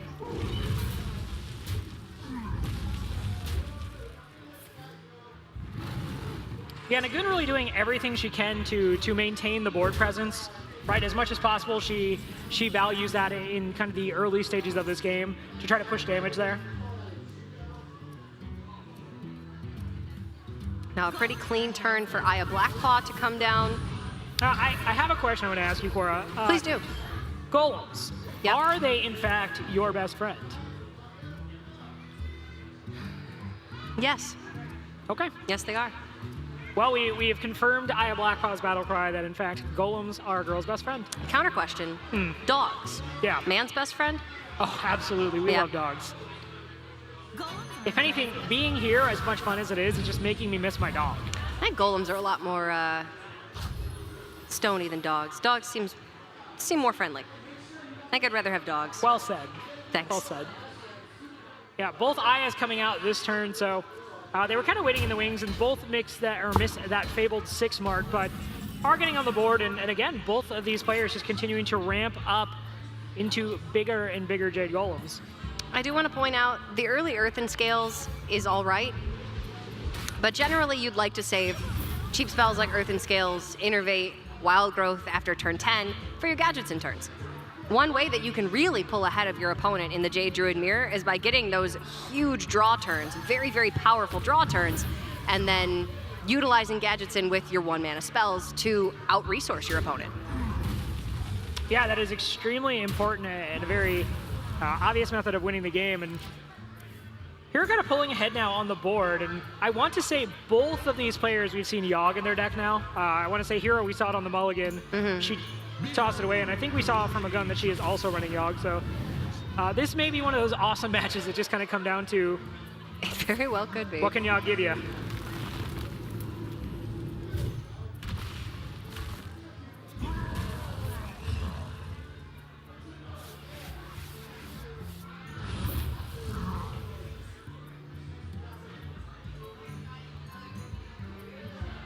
All right, so Agun has 2 more Jade mechanics in hand. Hiro picks one off the top, but it does look like Agun may be able to pull ahead as far as golem size just a little bit. And this is really where Hiro's wishing that she still had some of those cheaper spells to utilize with her gadget. Yeah, I mean, even Wild Growth, as much as you want to see it in the beginning of the game to try to ramp up your mana, Wild Growth has value later on in the game for this style of deck because, you know, when you're at full mana, not only could you use it with the Gadget Stand to get the initial draw, but then you get the extra 0-mana cycle card, which just lines up so well with Gadget Stand. So there's a lot of value in these cheap spells that you see in the Jade Druid deck in terms of just cycling through your deck, providing value. And now the Gadget Stand came out, but it was just paired with the Jade Blossom, and that is kind of a weak Gadget Stand turn, all things considered. Leaves the Gadget Stand very vulnerable as well to what's on the board. And Agun's starting to pull ahead here just in terms of actual board state. Wisely getting rid of that Gadget Stand. Looking like it may be coming down to a Yogg from Hiro to be able to take this one back. The 5/2 and the Behemoth and then a Primordial Drake can keep her pretty stable on board, with the 6/6 going into the 7/7 then. With just a little bit more pressure from Agun, and Hiro will be out of responses. I'm eyeing these Primordial Drakes because they could be huge in terms of getting things done, but yeah, I was gonna say you gotta make sure you trade in that 5/2 first. Yeah, you gotta trade there first if you want to actually be able to clear off 2 additional minions. And now this is looking pretty bad for Hiro. That one mistake could have cost her this. Yeah, it is one mistake, but it really just goes to show how in Hearthstone, these mistakes, which seem, you know, relatively small and easy to make, they can certainly cost you a lot in the actual game.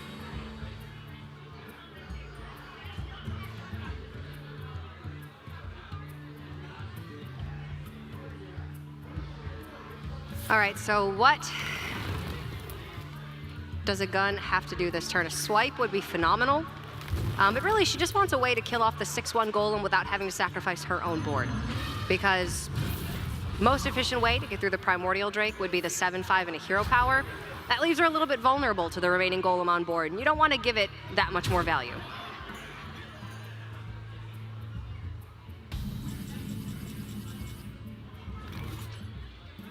right, Wrath off the top. So Wrath is, let's see, does that change things too much here?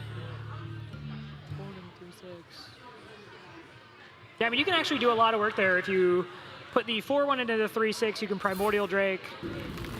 Yeah, it looks like she's going to go ahead and just get that cycle from the Wrath.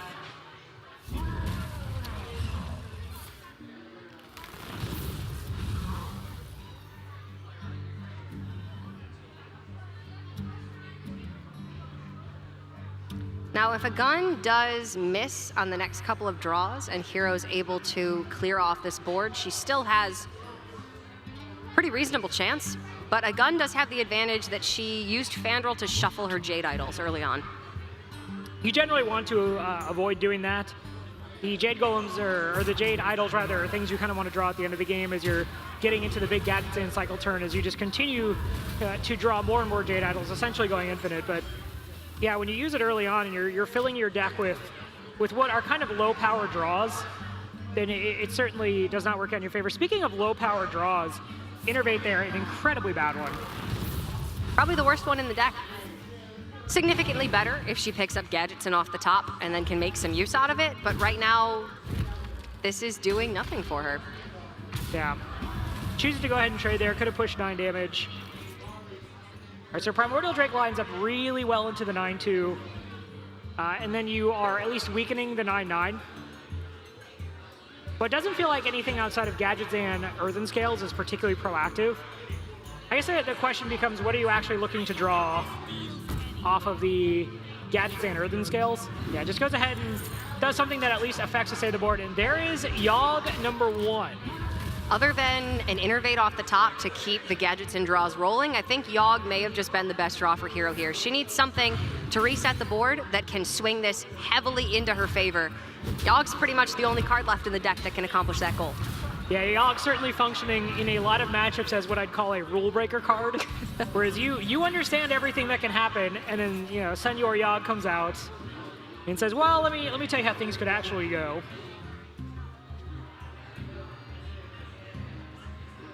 I'm trying to think how many spells Hiro has cast, whether you just jam the Yogg now. It's a pretty fair amount. I think I would be inclined to Innervate a Hero Power out first and then go for the Yogg. Say, do you feel like you Hero have to Power Innervate? I don't know if we've you seen both necessarily have Gadgetzans to. from her, I think. Yeah. Yeah. One Jade Idol, a couple of swipes, Wraths, Wild Growth, Jade Blossom. It's a significant amount. Yeah, choosing to sit on it for a while longer. I don't think there's necessarily a huge rush, and as is kind of the thing with the most recent version of Yogg, Yogg fares better when there's more targets on the board because there's less of a chance that he's going to be picked off by one of his own spells. So I don't dislike this. Yeah, that's a good point. Since the Yogg balance change, it's much more beneficial to play Yogg when you have other things on board. But oftentimes when you're playing Yogg from a behind state, which is when you want to play Yogg, you don't have that liberty. I think it might just be go time. Here, I mean, if you don't do it now, you're basically saying, all right, give me another 9 damage, coach. Feels good, I want some more. You have nothing else to do.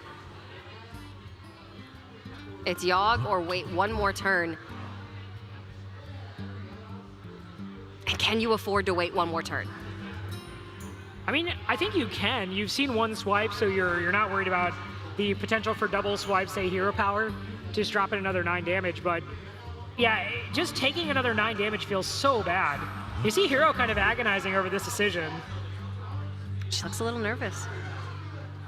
I mean, we were talking about this is not a player or a tournament where the players are pro level players who are used to this kind of setting. This might just be her first time on stage, and here we go, Yogg-Saron.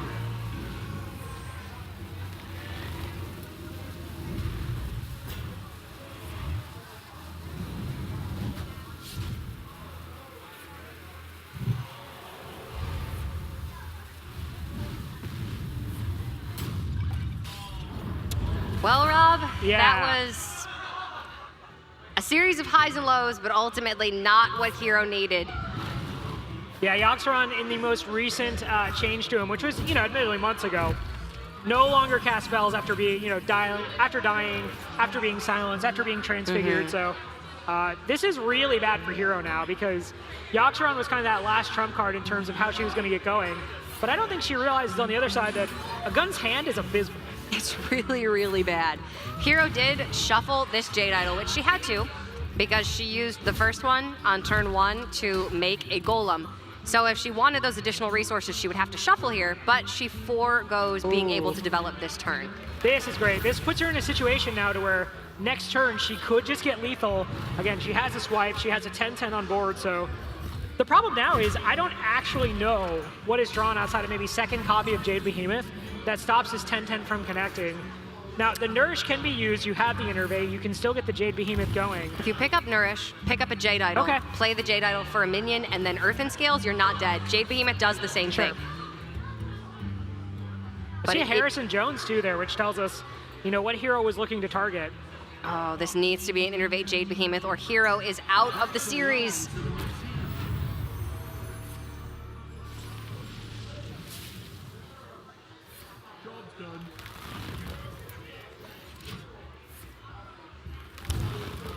Yeah, and unfortunately, it looks like this is just going to be it for Hiro, so she had a good run to get to this point, but it looks like her run is over, and Agun goes ahead and gives a well-played, signals that she has lethal, and yeah, she figured that one out relatively quickly, swipe, hit face with the golem, and she is moving on to the semifinals to take on Cat. Hiro had a really great run through this tournament, managed to tie up the series 2-2, but ultimately could not pull out a win in the Jade Druid Mirror. So Agun, Cat, Trojanator, and Menina are going to be our semifinalists. So our first semifinal of the day will be Menina versus Trojanator. Excited to see who's going to end up in our finals, but actually really pleasantly surprised from what we've seen in the semis. I think the 4 players that went through are definitely the 4 most experienced players, and they've had some really great moments. Yeah, Trojanator in specific, I'm really kind of high on, and I really want to see how she does because, as I've said, she is someone who I know watches a ton of competitive Hearthstone. She's someone who plays a lot. Like, I'm curious to see, she was actually trying to get Golden Paladin before the first series of the day. I'm sure she has it by now. Although I have seen her hanging out in Twitch chat, so maybe it's just kind of one of those things where she's been just like, hey, letting you know I'm kind of a big deal. Hasn't had time to get Golden Paladin. Or she's just really great at multitasking. Could be that too. That's true. Hearthstone is the sort of game you can play while enjoying all the friendly faces in Twitch chat. So would be curious to see if she has that Golden Paladin just yet, but she's really the player I'm keeping an eye on, and to be fair, she's the one I know best. She's someone I interact with a lot on social media, so curious to see what she's able to do here in these semifinals. Her series is really good. I'm actually keeping an eye out for Cat, though. Yeah. I think that Cat's play on the Taunt Warrior was very strong, and it's not the easiest deck to play. You do need to really value how do you order things, when is the right time to play Brawl, and then ultimately when can you actually afford to play Sulfurous, get rid of your armor up hero power against aggressive decks, and then start pushing for lethal damage. So I was really impressed by the way that she navigated that matchup against the Shaman. I'm excited to see what else she has to bring to the table. Yeah, 4 worthwhile competitors though, and again, this is a tournament that is part of a greater Supergirl Gamer Pro event, which is part of then a Supergirl Pro event. So a lot of stuff going on here. It's been a fun weekend, fun 3 days here. A festival really celebrating, inclusion rather, diversity, and women in not just esports, but also in traditional extreme sports. In traditional extreme sports. We've had surfing going on here, skateboarding. So it's been a fun weekend, and it's really just kind of about bringing people together, hanging out, and giving people the opportunity to shine in their first major tournament experience. Yeah, definitely different than I think what we're all used to seeing as far as Hearthstone on Twitch, but different is not necessarily a bad thing. And who knows, maybe even some of these women that you're seeing now will show up later on in Open Cups or in open majors such as DreamHack, and maybe even on the HCT stage. So this is definitely a great place for them to start. And we will be getting into our first semifinal match shortly, but I do think that we have some interviews with our host first. Let's throw it over to her when we take a quick break.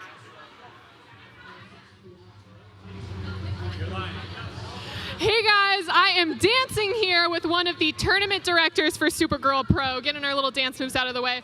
Jessica, you've been a director throughout the entire tournament. Tell me how you got involved. So I first got involved when Eugenia and Rose came out to me. I have been the live events director for Triton Gaming, so they knew that I had experience hosting tournaments, setting everything up, and being organized with that. Yeah. So especially with the college community as well, what's it like attending one of these local tournaments? Attending a local tournament is definitely one of a very inviting experience. It's really different from a collegiate one where you're on campus, you're comfortable, you know where everything is.